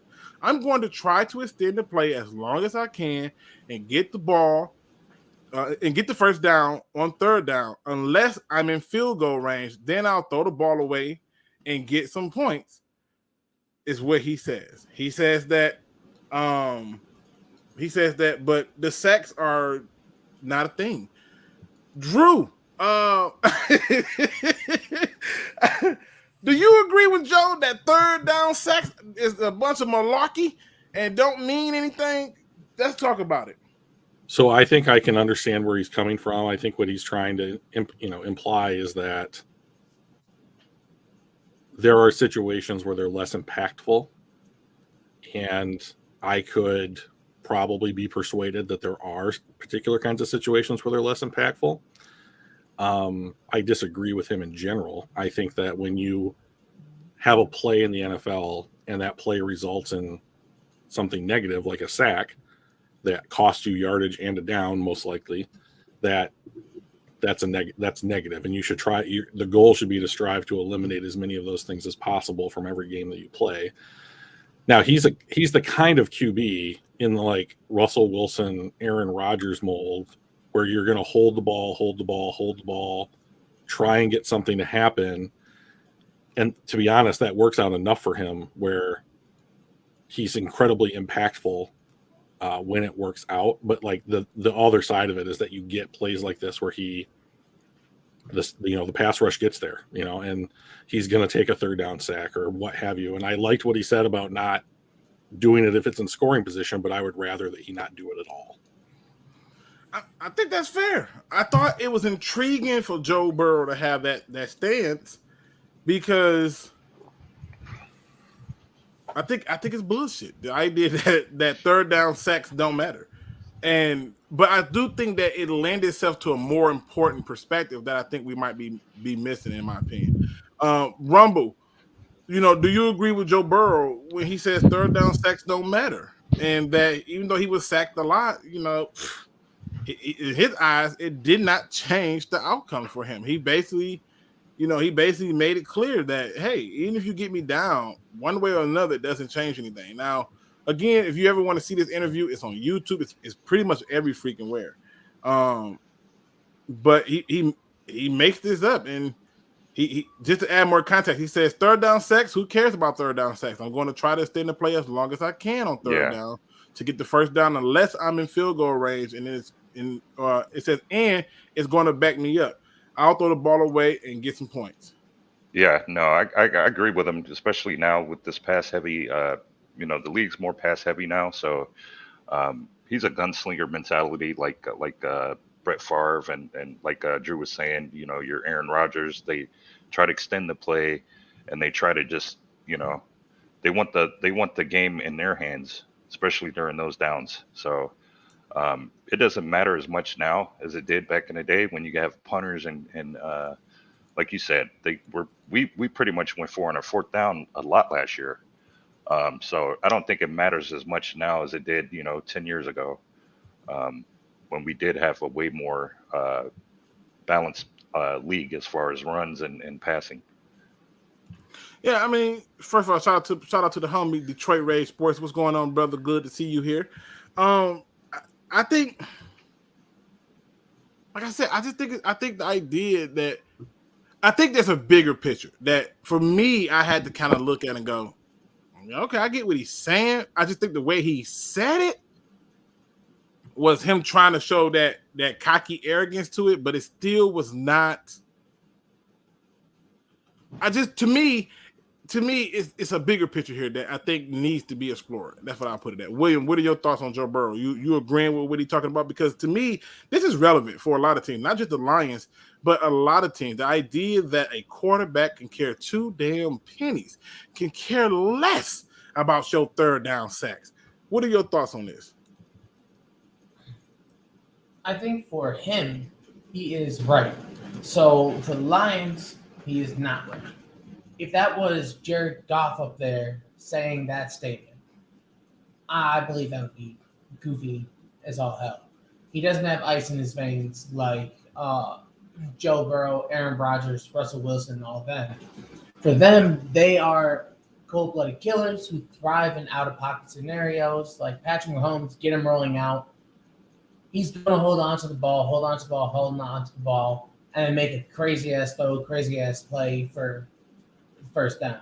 I think with Jared Goff and more mild quarterbacks who don't have that special intangible ability, you cannot play like that because then it jeopardizes your special teams. And plus, you're probably not going to convert it on that rollout. You got to know who you've got at quarterback and if they're able to handle that type of situation, especially the out of structure stuff. Like that's really what Joe Burrow's talking about in that, because there was a line that was like within, I think I sent it to you, Luke, by a little past 2.5 seconds, he was either pressured or sacked 50% of the time.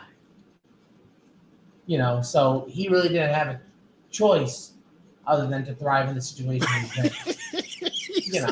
Essentially, you trial by fire. I mean, but now I don't think his sacks are really going to go down, even with Leo Collins, Alex Kappa, and Ted Karras. And they may go down a little bit because he has a bit more time and he can relax more, and now they can get better developing routes going downfield where they know he's not going to get killed within 2 seconds, so they can have a little more time for the pass protection. But in my eyes, he's still going to have a sack problem because he's always trying to make a play, if that makes sense. This is how I looked at it. I thought, one, he's nuts because that loss of down, the loss of yardage, the impact that play can have on a team is significant, right? Like, we know that has a significant impact. However, here's what I think he was trying to say without saying it in a cocky way. It doesn't matter if you hit me. I'm still going to do my job. It doesn't matter if you pressure me. I expect to be pressured. And it reminds me of games when I watched the Lions going against like the Ravens. I swear to God, man, we was all up in the face and all around Lamar Jackson. He didn't care. And we was all up in the face and around Jimmy Garoppolo. Didn't care. These quarterbacks didn't give a shit. They're like honey badgers. They don't care. They were literally just standing there like, whatever. Even when you went against Joe Burrow, you get around him, he didn't give a shit. They just don't care. And I'm starting to realize that this is the thing. These quarterbacks now have realized how to conquer the fear of the pressure, the fear of the sack. To them, a sack is not a turnover. Now, if you sack fumble, it's a turnover. If you throw an interception, it's a turnover. They can live without the turnover. But I don't think they care no goddamn more about getting sacked. I don't think they care no more about getting pressured. And that's what I think he wanted to say, but he danced around it and then said this shit about the third downs.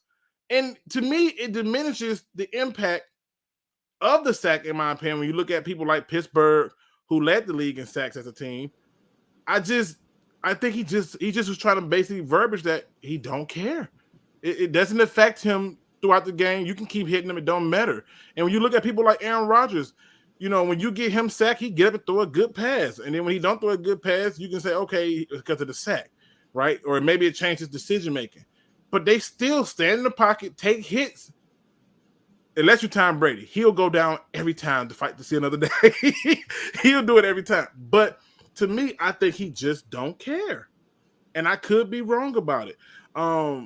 Anybody want to rebuttal that before I get this little quick announcement that I put the link into the chat? So if you want to join the show for a brief second, cool. But yeah, I just think he don't give a shit no more. And I think most good quarterbacks don't. I think pressure don't work. And that's why I like the answer that we got from William, where he said, depending on who the quarterback is. And the answer that was given by the other person. So by Rumble and Drew. Yeah, I also think that, you know, these quarterbacks now, they are kind of protected more than what they used to be back in the day.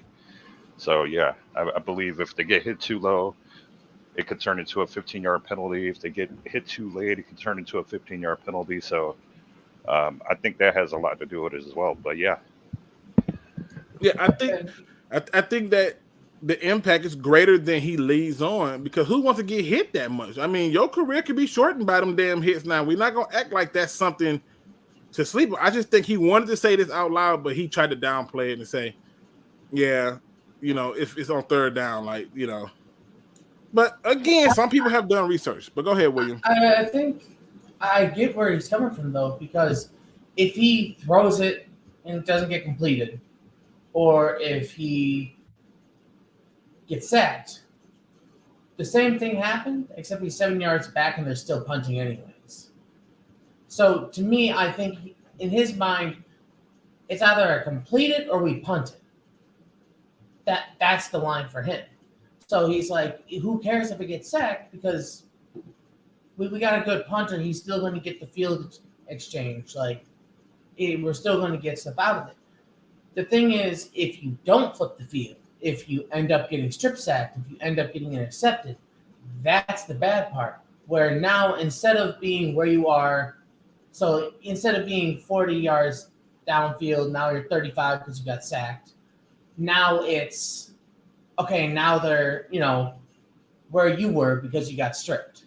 You know, so I think it's the more turnover thing where it changes the effective field position. I think that's the main thing he looks at. Which brings me to that next question, which is, what has more impact, a sack or an interception? What has more impact on the game, a sack or interception? Because it sounds like he can care less about these goddamn sacks. And I think he is more concerned with when he turns the ball over. But starting off with you, my man, William, we're going to pick it back where you left off. What do you think has more impact, though, on the game?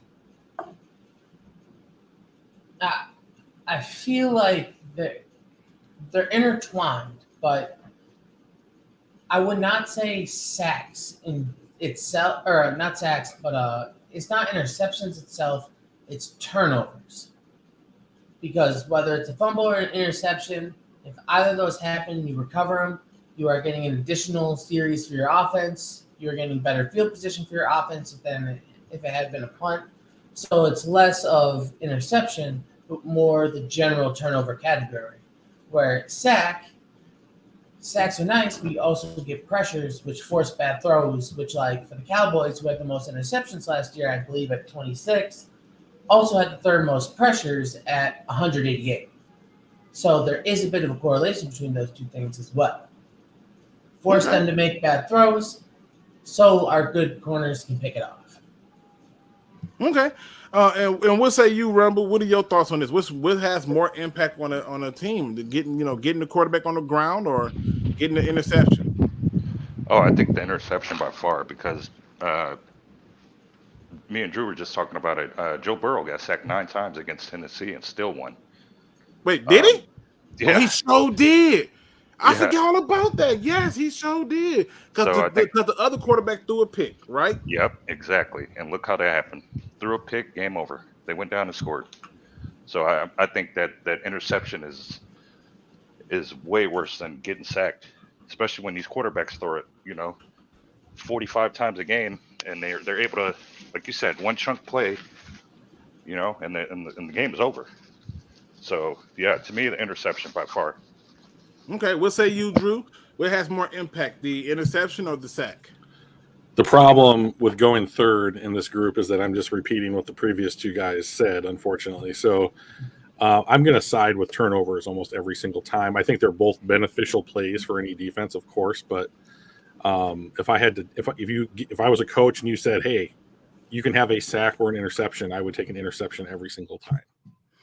Yeah, I think it's a question that had to be asked though, because I think one of the things that Joe Burrow, in my opinion, made me start to look at every defense from last year, and I did see what Williams saw with the Cowboys and stuff, and I said, okay, this team is getting the ball back in their hand, and obviously the team wasn't putting points up with those opportunities. However, I feel like that's what his point was. His point was to lean towards, hey, talk to me when I'm giving turnovers, right? Like that's what he's aware of. He doesn't want to turn the ball over. A sack to him is like, okay, I got punched, but I'll live, right? Like, like it's not like you're gonna kill me. And that's how Stafford was. Stafford would get drilled in the neck, and fuck it, it is what it is. I get back up, right? And that's why the question had to be asked. Now, this question right here came up, and I did put a poll up for this because I wanted to see what people's opinions were, and I was fairly freaking shocked at what people said. And the question came from the Minnesota Vikings, who posed a question for their quarterback, and I just took it and posted for our quarterback. What must Jared Goff do this season to be the long-term answer, Drew? In my opinion, there's nothing that he can do to be the long-term Damn. answer. So nothing? No chance? So here's how I'll say it. If Jared Goff had a season like he did in 2018, where I feel he played up to like his maximum capability for a football player playing his position, I think that the Lions would have the kind of win totals that everybody is hoping that they have. I think that they would be challenging for a wild card spot, possibly even the division. Like, I think that his absolute ceiling, given health, is high enough where he could be like, this version of Jared Goff can go out and compete against upper echelon quarterbacks in the NFL. My problem with Jared Goff is not that he doesn't have that in him, it's that he doesn't show it consistently. So he starts off his career like a lot of quarterbacks do, poorly in his rookie season. He takes a step forward. 2018, he hits for what we see so far from him, at least, like the height of his powers. The team goes to the Super Bowl. They lose to the Patriots like a lot of people do. The next season is worse. The next season is worse. Then he comes to Detroit and has his worst season since his rookie year. Okay, I'll give him a pass on that one. The team is rebuilding, right? He didn't ask to come to Detroit. So if he has the absolute best season that he could possibly have, I think that you could compete with him. But you are, at this point in his career, I think this is season 6, possibly 7 he's going into. It would be unlikely that he competes at that high level. And I think that even if he were to be able to do that, I would almost rather take a chance on a rookie contract quarterback, simply because of how much benefit you could have if you hit on that guy. And I think we've just seen the best from Jared Goff, and it's honestly not that impressive to me. Damn, you just kicked that man whole dream. What if he was trying to start a whole new family here and settle down and get married? Listen, I like the guy. I mean, like, so, and I think probably most people who have listened to me talk about football would understand this, but like, I don't look at them as people. I mean, I look at them as, like, unfortunately, like, I look at them at like commodities, to be honest. Like, what can Jared Goff do to make the Detroit Lions a winning football team. And like, in all honesty, I think that if he is simply healthy and like plays the game manager role for them this year, they have one of the best years that they've had in an extremely long time. And if he somehow gets to that next level that he had 3 years in, I think that they could really compete with, I would say, teams who are closer to winning a Super Bowl with their rosters than the Lions currently are. But that, if you look at his career and you're objective about it, and this is the same fight I have on Facebook with people all the time about Jared Goff, is that when he was extremely good compared to the rest of his career, that was the outlier. It wasn't that he has been extremely good and had a off season, and that's the outlier. It's the reverse. So I think that he has it in him. I just don't think that it's consistent enough to warrant paying him $30 million a year. Okay, well, that's fine, Joe, but that's your opinion. I got mine. So I just don't think that what you are getting from Jared Goff on a year-to-year basis. Oh, I agree with that too. But like, what they are paying on a year-to-year basis for Jared Goff producing at the level that he's currently producing at is an extreme overpay. I ain't mad at you. I just know you shot that man. If he was listening, you killed his whole dream. I'd say it to him. Damn it, I bet you would.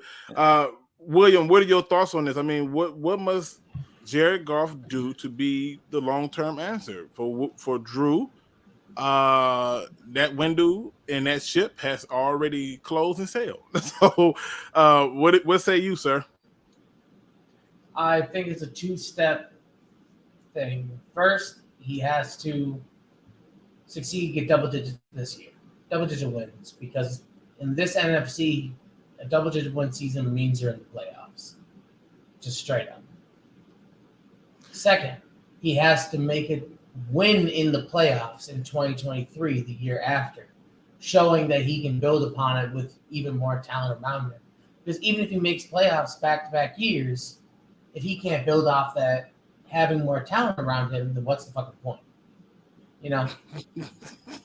So... Well, the anger.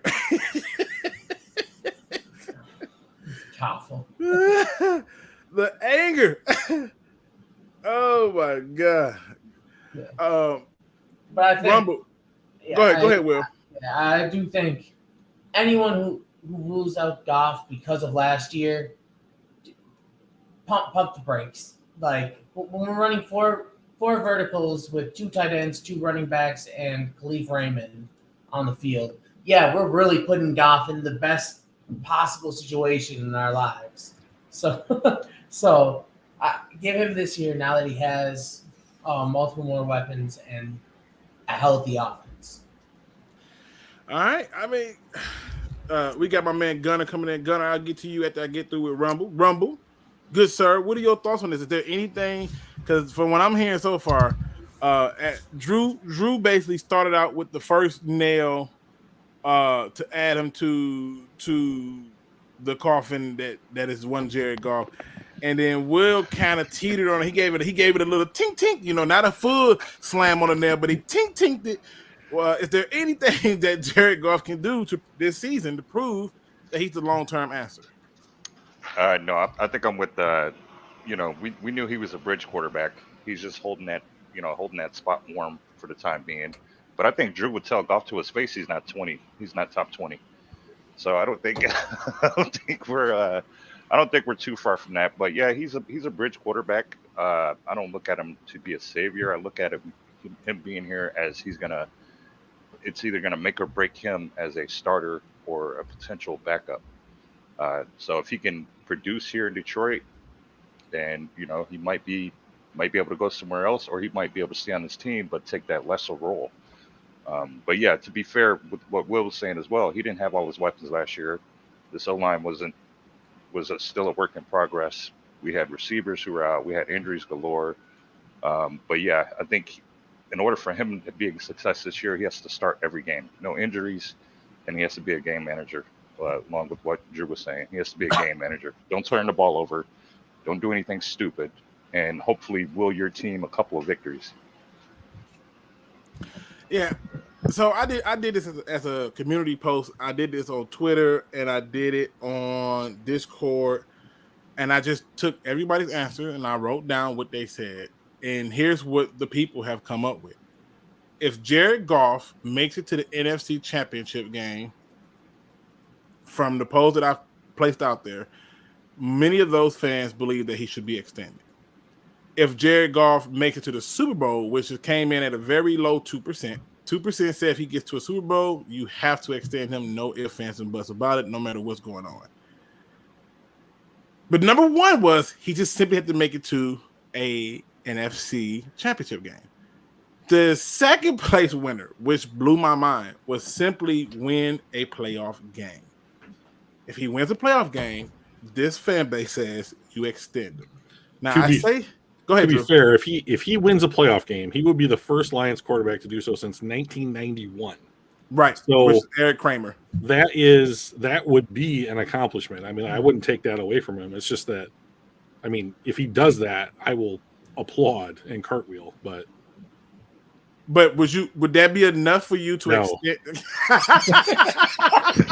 No. If he so Jared Goff, yes, I am, got to a Super Bowl, and the Rams gave him $100 million contract and then traded him 2 years later. Okay.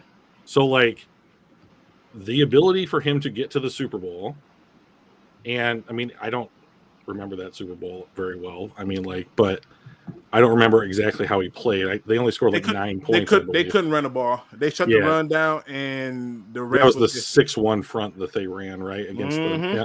So, I mean, he might be great. I mean, but like, he might be capable of getting to a Super Bowl, but I've already seen him do that with a different team.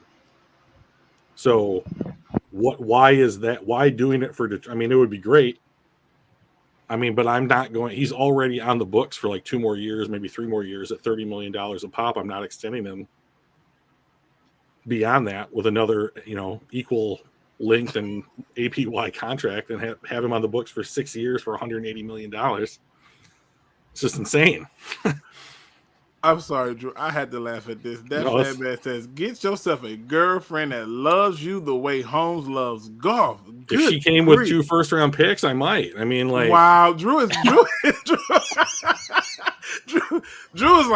there's nothing he can do. It's over. If he's coming with 2 first-round picks, I might consider it. I would take a lot of players if they had 2 first-round picks attached to them. Oh, my God.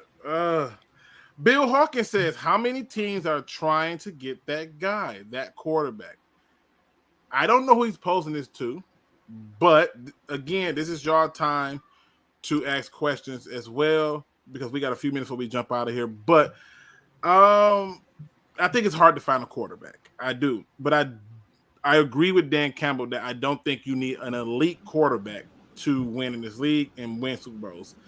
I just cannot, for my liking, I can name too many non-elite quarterbacks who have been to the Super Bowl. Starting with Rex Grossman. I just don't.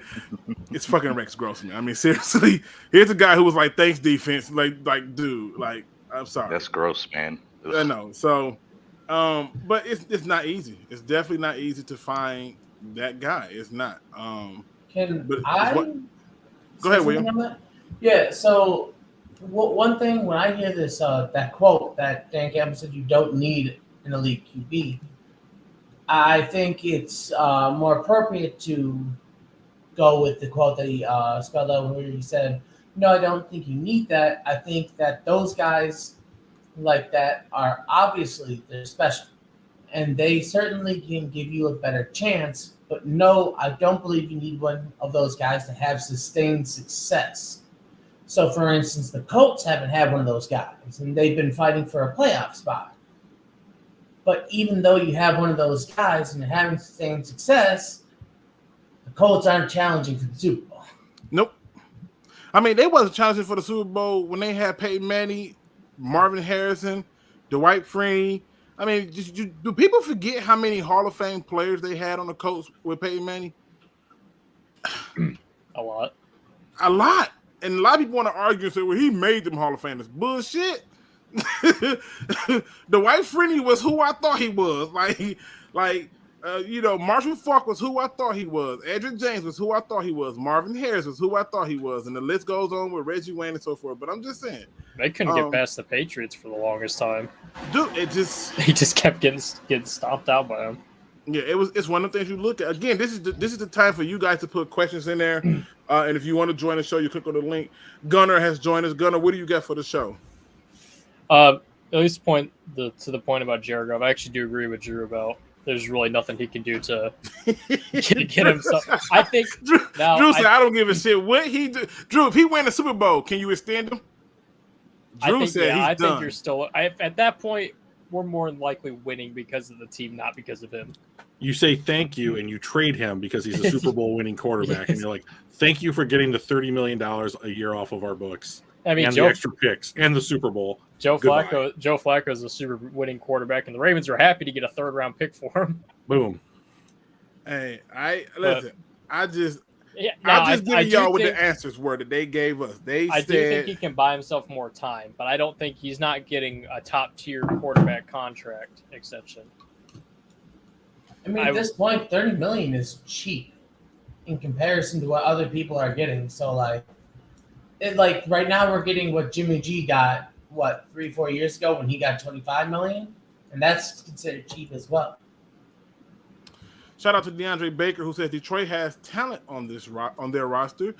This football team is only as good as Jared Goff is. I feel much better about the Detroit defense going into 2022 season. It's some hard questions on that damn defense, and it's definitely upsetting. Jon Kapler says 100% James Willis. Let me see. It says, how about winning more than 3 games first? He's not as bad as what people think. His whole world changing. I got to bring it up. His whole world changed, as did the Lions. LT out. Left tackle. Center out. Wide receivers out. Wait. Hawk IR as usual. Defense scrappy and injured. 3 wins.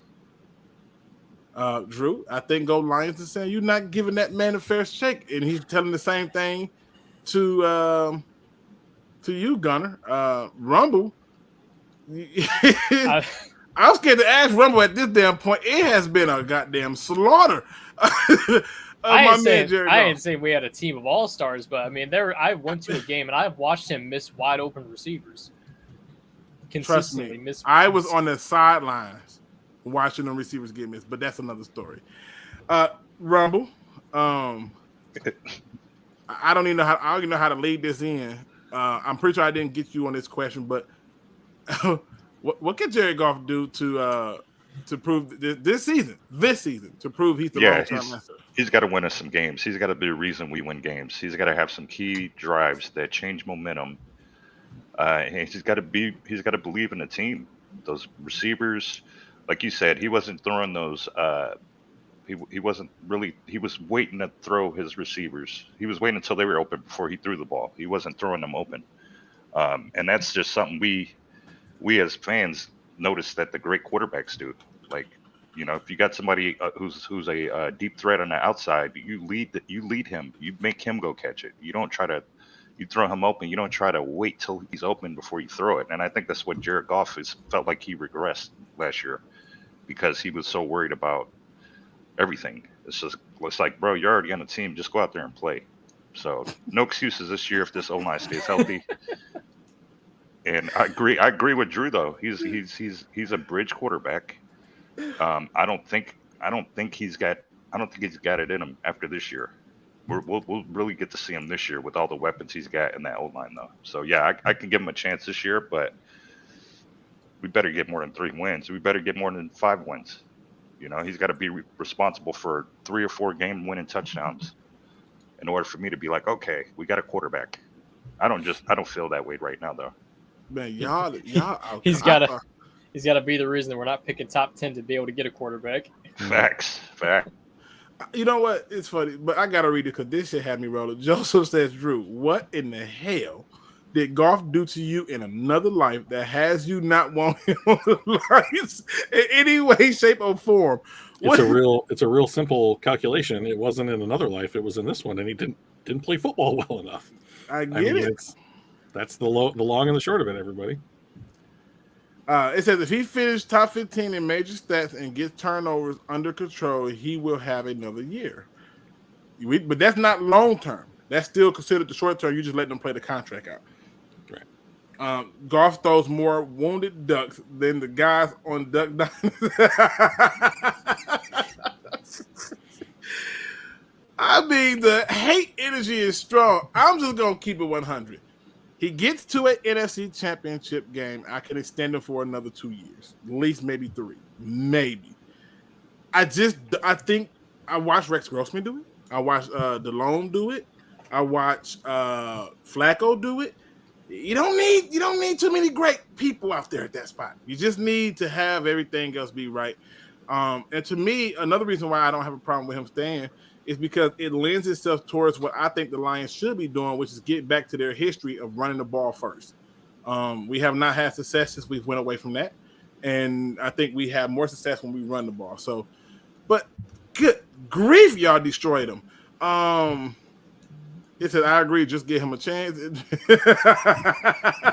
Drew's like, F that chance. It says, yes. Chances. I will say, though, once Dan Campbell took over play calling, he took that over during the Pittsburgh game when they ran a bunch and it was terrible conditions. But after that, the 5 games he played, he averaged close to 8.5, 9 yards per attempt, which is really good for a quarterback. So I think, and as well, his attempts overall passing went down as an overall average on the whole year. So I think with Dan Campbell taking over the play calling, you get more of Luke's world where, we didn't have as much passing, but those passes were schemed up better, so we actually got open receivers and everything. I didn't blame Lane. He fixed his terrible completion percentage. Yeah, I didn't blame Lane for what I saw early on. That was all the quarterback. There was no, I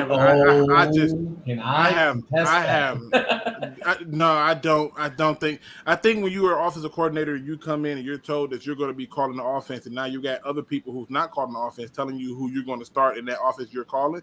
That's the problem. And I think when you have other voices who are louder than you who are saying do this, this, and this, that's a problem. If you're going to hire me to do the job, then trust I can do the job, right? Like nobody hires a roofer to do the job and then turn around and every waking second watch them. You're trusting that they did the damn job. And so that's the point that I look at. But that fan man says, yes, it's a win-win situation if Goff is good. Either he's trade bait or maybe even good enough to extend if Goff is bad when he's a draft pick is early. That's a good way to look at it. It is, though, in everyone's best interest if he plays well enough for us to win a Super Bowl, obviously. I'm not sitting here saying, I hope he's trash so we can have a top 2 pick next year. Mike Bell says, I think their third-string quarterback should have been a rookie from this draft or draft a quarterback every year. I don't care. It's third string. They rarely get in the game, and I can care less. If you're down to your third string, then pray for us, right? Like, it's bad. I think the Lions if you can get a third stringer that can become a backup, that's it. And backup quarterbacks run you $4 or $5 million. That could save you $3 to $4 million in cap. So I personally like that approach, even if it's the UDFA. If he can be a backup quarterback, it saves us cap. I like that just from a cap management point. Michael Huck says Goff needs to be playing in meaningful games in December to have a chance for another year. My man Jon Kapler's joined late when we get ready to hop off. John, you do this every time, John. What's going on, brother? How you been? Oh, he muted. That's crazy. I can't hear him. John, we can't hear you. No, we can't. I mean, nothing. I hear nothing. Am I the only one that's going through that, or is that just me? Nothing. Now I hear you. There we go. Okay. Now I hear you. Okay. Been doing good. Yeah, this seems to be my MO. Jump on in the last, 30 seconds. It's what I do, I guess, the last 2 shows. I know we literally finna go into final thought. And do it. I was trying to handle the last few comments, but what do you got for us really quick? Because one, believe it or not, I'm happy to see you. I thought about you yesterday. I just didn't bother you because I think that I needed to figure out yesterday for myself.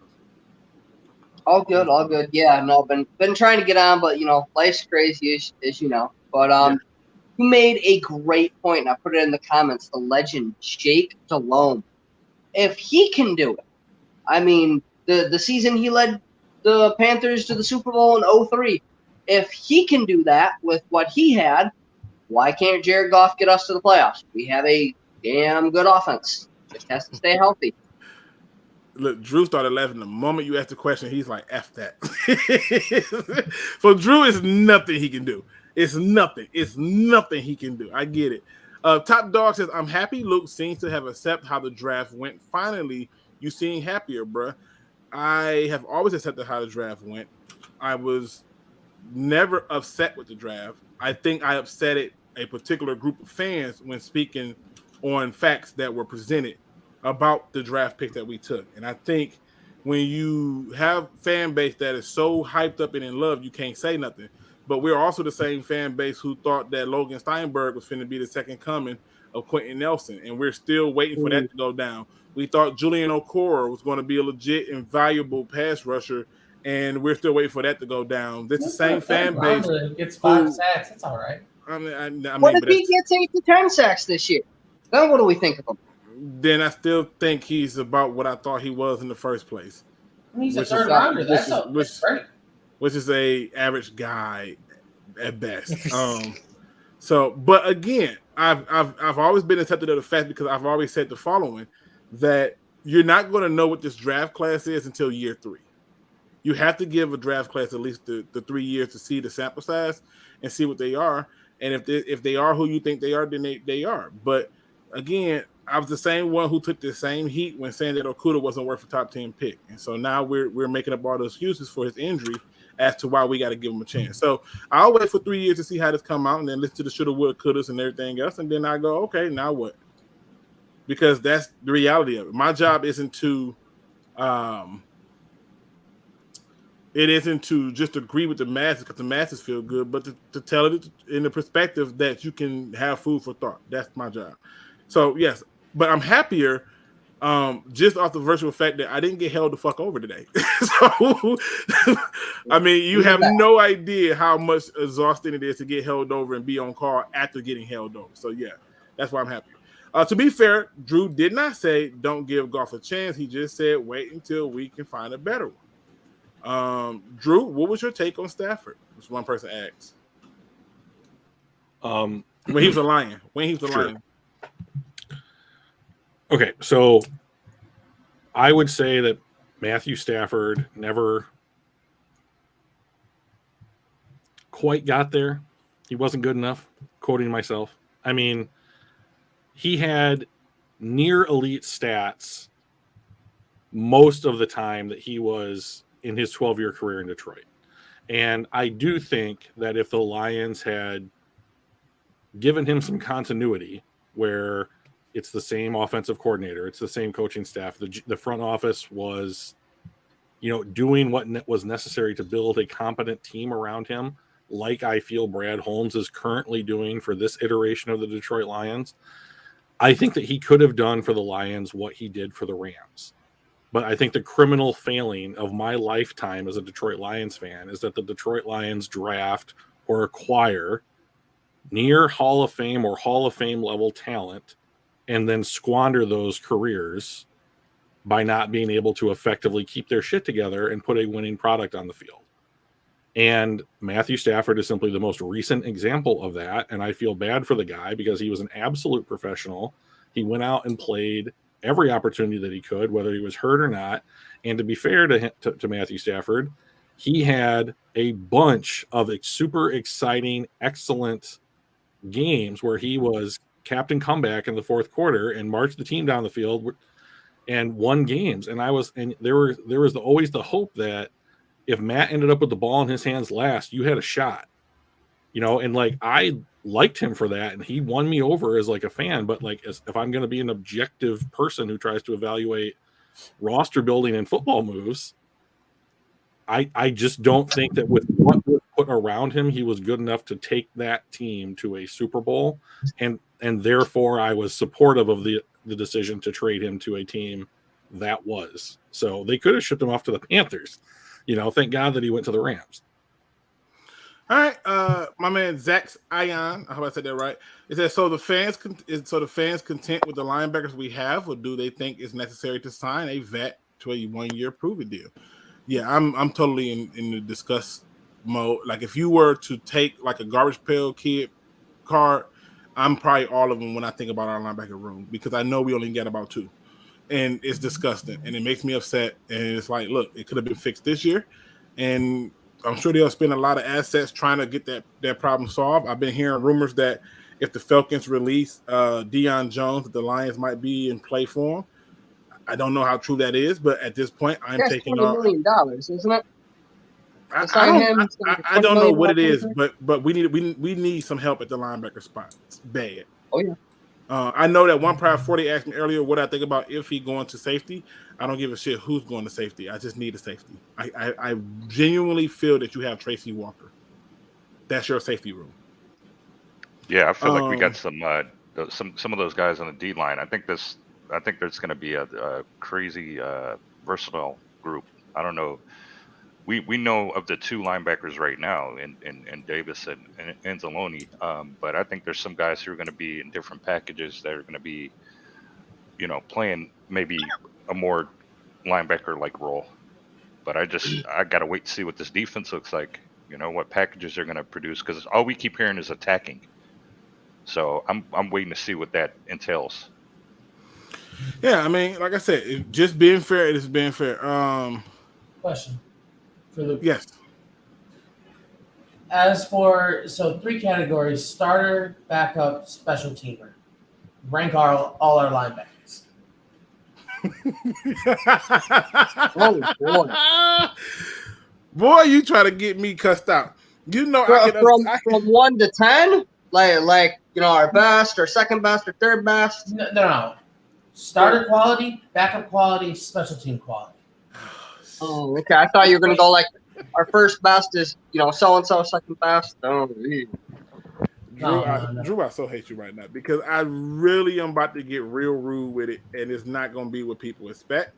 And I'm sorry to break it down that way. Alex Anzalone is a backup, and he always has been and should be a backup. Jared Davis, in my opinion, is a starter, and I'm okay with it. Derek Barnes should be a starter. Yes. I think he's the starter quality. Chris Board is a special teams guy. I don't have any faith in him being a starter. From the little sample size that I saw, it's a reason why I think they brought him in here, and special teams suits him very well. Not even in a rotational backup role? Say that one more time. Not even in a rotational backup role? I mean, he's got to play that. We're so thin at the position. He's going to get a chance to do it. But if my first instincts tell me that he's more likely, more in tune to be a special teams guy than he is to be anything else of value, if that makes sense. Let me see. Anthony Pittman, backup. I don't know if we still got Sean Deion Hamilton or not, but if we still do, special teams guy. Malcolm Rodriguez, special teams guy. I don't know if we still had that guy named Josh Woods, because I haven't been keeping up with this stuff like I'm supposed to. But if he is still on the roster, he's practice squad. I thought he did okay in fill-in mode, but he left a lot to be desired. So nope. Do you want me to count Austin Bryant as a linebacker? Because at that point he's more edge rusher. Okay. So we can leave him, Charles Harris, James Houston, and Julian out. Yeah. I don't want you to try and ruin other people's lives. Yeah. But that's my view. That's my view of it, in my opinion. Bill Hawkins says Drew think quarterbacks grow on trees. He says not true. Even though he's muted, he said that's not true. That's not true either. I just don't think Goff is one of them. Don't confuse it. It's easier to have a quarterback. But everyone wants a new shiny toy and a quarterback for Madden and Fantasy. Finish building the damn team. Yeah, I just, again, it's one of them things where, I think our linebacker room is hot garbage. And this whole bloodbath is a bunch of BS. And if let's say Jared Davis gets cut, right? you still got to look at the consolation prize of Alex Anzalone and what? like that's the reality. So let's get into our final thoughts, people. I do appreciate everybody coming on. I stayed a few minutes long because my man John came through. So I wanted to kind of give him a little bit of time. But I do got to get up out of here because it's hot as hell where I'm at right now. And I'm trying my best to leave my central air off. And it's not working. For those of you who are not in Michigan right now, we got 90 degree weather up here. So for people like you, Rumble, who clearly are in the freaking desert with the rattlesnakes and the heat hot enough to cook eggs on the concrete, for us Detroiters up here, I'm damn near about to die. So I'm just putting it out there. Let's start this thing off with you, John. Give them the people your final thoughts. Final thoughts. We got a whiles to go. You know, we haven't even got to, training camp yet. And bold prediction, before week 1, we end up signing a quarterback that gets cut that will be better than both quarterbacks we have right now. And if good enough, both Blau and Boyle get cut. I mean, for who? That is a bold take. For who? John, what the hell? Why would you do that? Who in the hell are they replacing those guys with, John?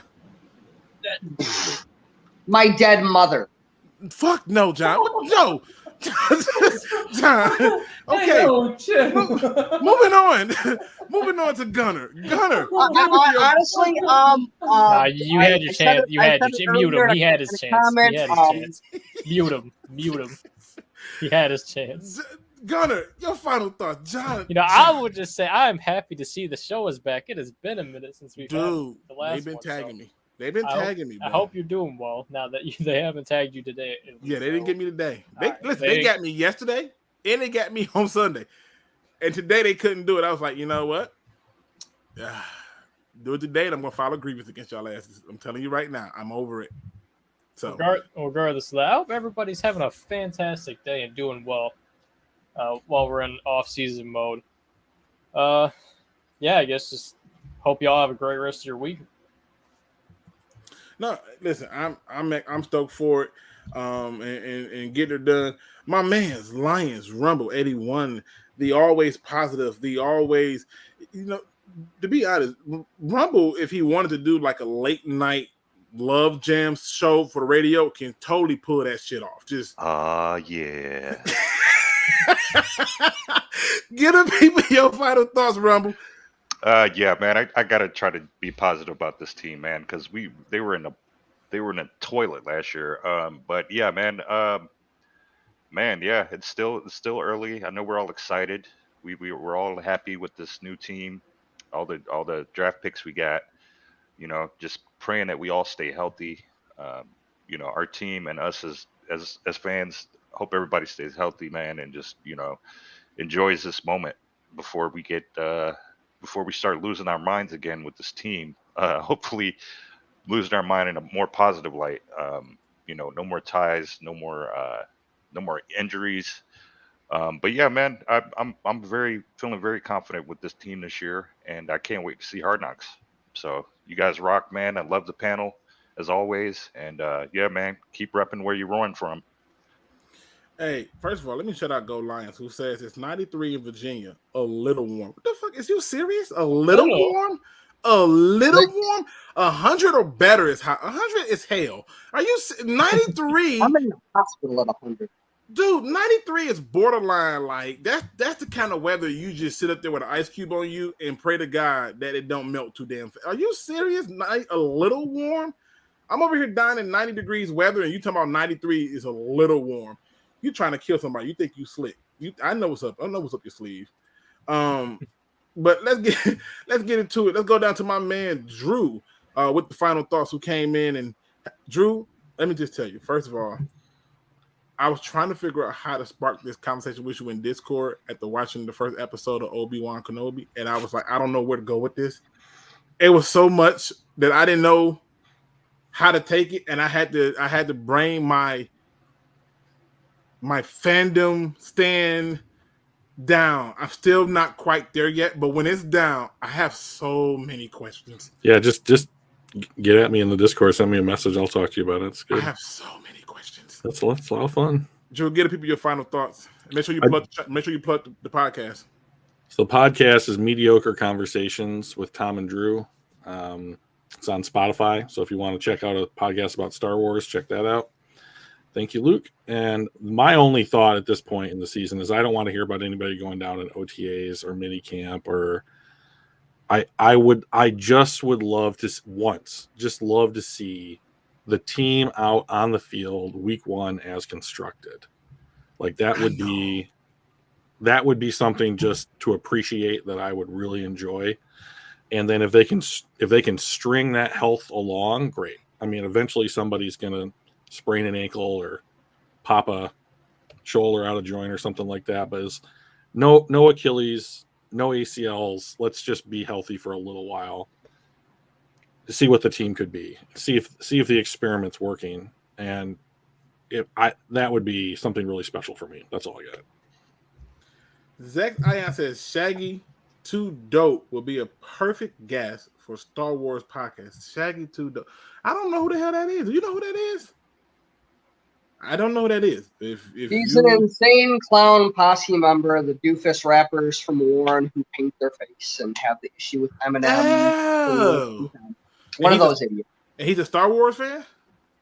No clue. Oh, okay. I just didn't know who that was. My man William Birch, who's always delectably happy for some damn reason. Don't know how he's doing it, but I'm always happy to see the happiness on his face. What do you have for your final thoughts, sir? Well, first, the key to happiness is just getting up early and just saying fuck it to everything in life. I think best description I've ever been told. One of my friends like, William, you know what you are? You're the type of guy who goes down the highway, you miss your exit, and you go, oh, there's another one. You can't beat it. You can't beat it. Go ahead. Oh, yeah. But final thoughts. I'm just amped for the season. I'm going to prove Luke wrong about Rodriguez. But besides that, I got a Twitter cut-up coming up for DeAndre Swift. So, and it will be an interesting one because it will be followed 2 days later with Craig Reynolds to show how I think the running back room should be ordered. So I think Luke's gonna go to war with me over this take, but for the running back room, Swift. If it don't start with Swift, then yeah, we finna definitely go to war. 110% then. We definitely if Swift ain't number one on your list, then we finna have a battle. Sorry. Although but yeah, production value did go way up with micrographics, so it'll all be good though. It'll all be fun. All right. Again, to all my people who came in here, to all the people who showed up there, thank you. I'm so happy to see and hear from you and not have to hear about you. To William, to Drew, to John, to Gunner, to my man Rumble, thank you for coming in. And to Adam, who came in, who apparently wants to take me to rehab because I'm on dope. He probably wants to have a damn accident done on me. Shout out to him as well. I'm pretty sure he's going to have fun with some of the things I talked about today, tomorrow. But that's part of sports. To all the people who showed up, thank you so much for showing up. To me, this has been so much fun. I'm so glad that I was able to get this done because the moment I knew that I wasn't being held over, I immediately hit everybody up like, can you please go live? So that's dope. Today's positive quote comes from the internet. I don't know who said this stuff, but it's simple. It says, the one who plants trees know that he will never sit in their shade. It says, it is he who has at least started to understand the meaning of life. I talk about this thing of planting trees quite often because to me, it is something that I think is necessary for us all. We all have a role and a part to play in this thing called life, and you do not know what the tree that you plant will do for somebody else. The amount of people just simply hearing the pain of me losing someone I care about, the suicide, has changed so many people's lives and has gone so far. I've even had a person who has reached out to me and told me, simply because you said you see me And you do. And every time I post in the chat, you shout my name out because you truly see me. It means a lot.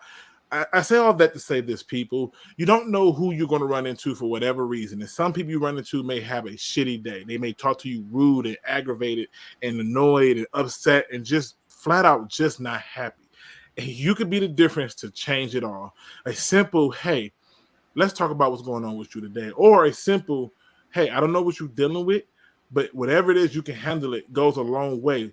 Please start to plant your trees and have an impact on someone in a way that you did not know. Sometimes just being able to be a great listener can be the difference maker in that seed to grow. It doesn't take much for you to put a tree in and plant it and have roots that are sustainable. But what it will do is this. It will set you up for the long run. It will set your children up for the long run and your children's children up for the long run, because you will, if somehow, some way in that small act of kindness would have found a way to change the world just a little bit, just enough for somebody else to benefit and have that message passed on. So remember, when you're planting those trees, when you're out there trying to find a way to be of importance to someone, remember that what you're doing not only affects you, but it affects all those who come after you. And with that being said, ladies and gentlemen, thank you for rocking with me. Please make sure you hit the replay game if you missed anything in the beginning. Started out real good, had a few little things to hiccups. I really was waiting on Drew because Drew adamantly disagreed with Joe. Joe was on some bullshit for Drew. And as always, ladies and gentlemen, don't be no chump. Please do your research. We are out.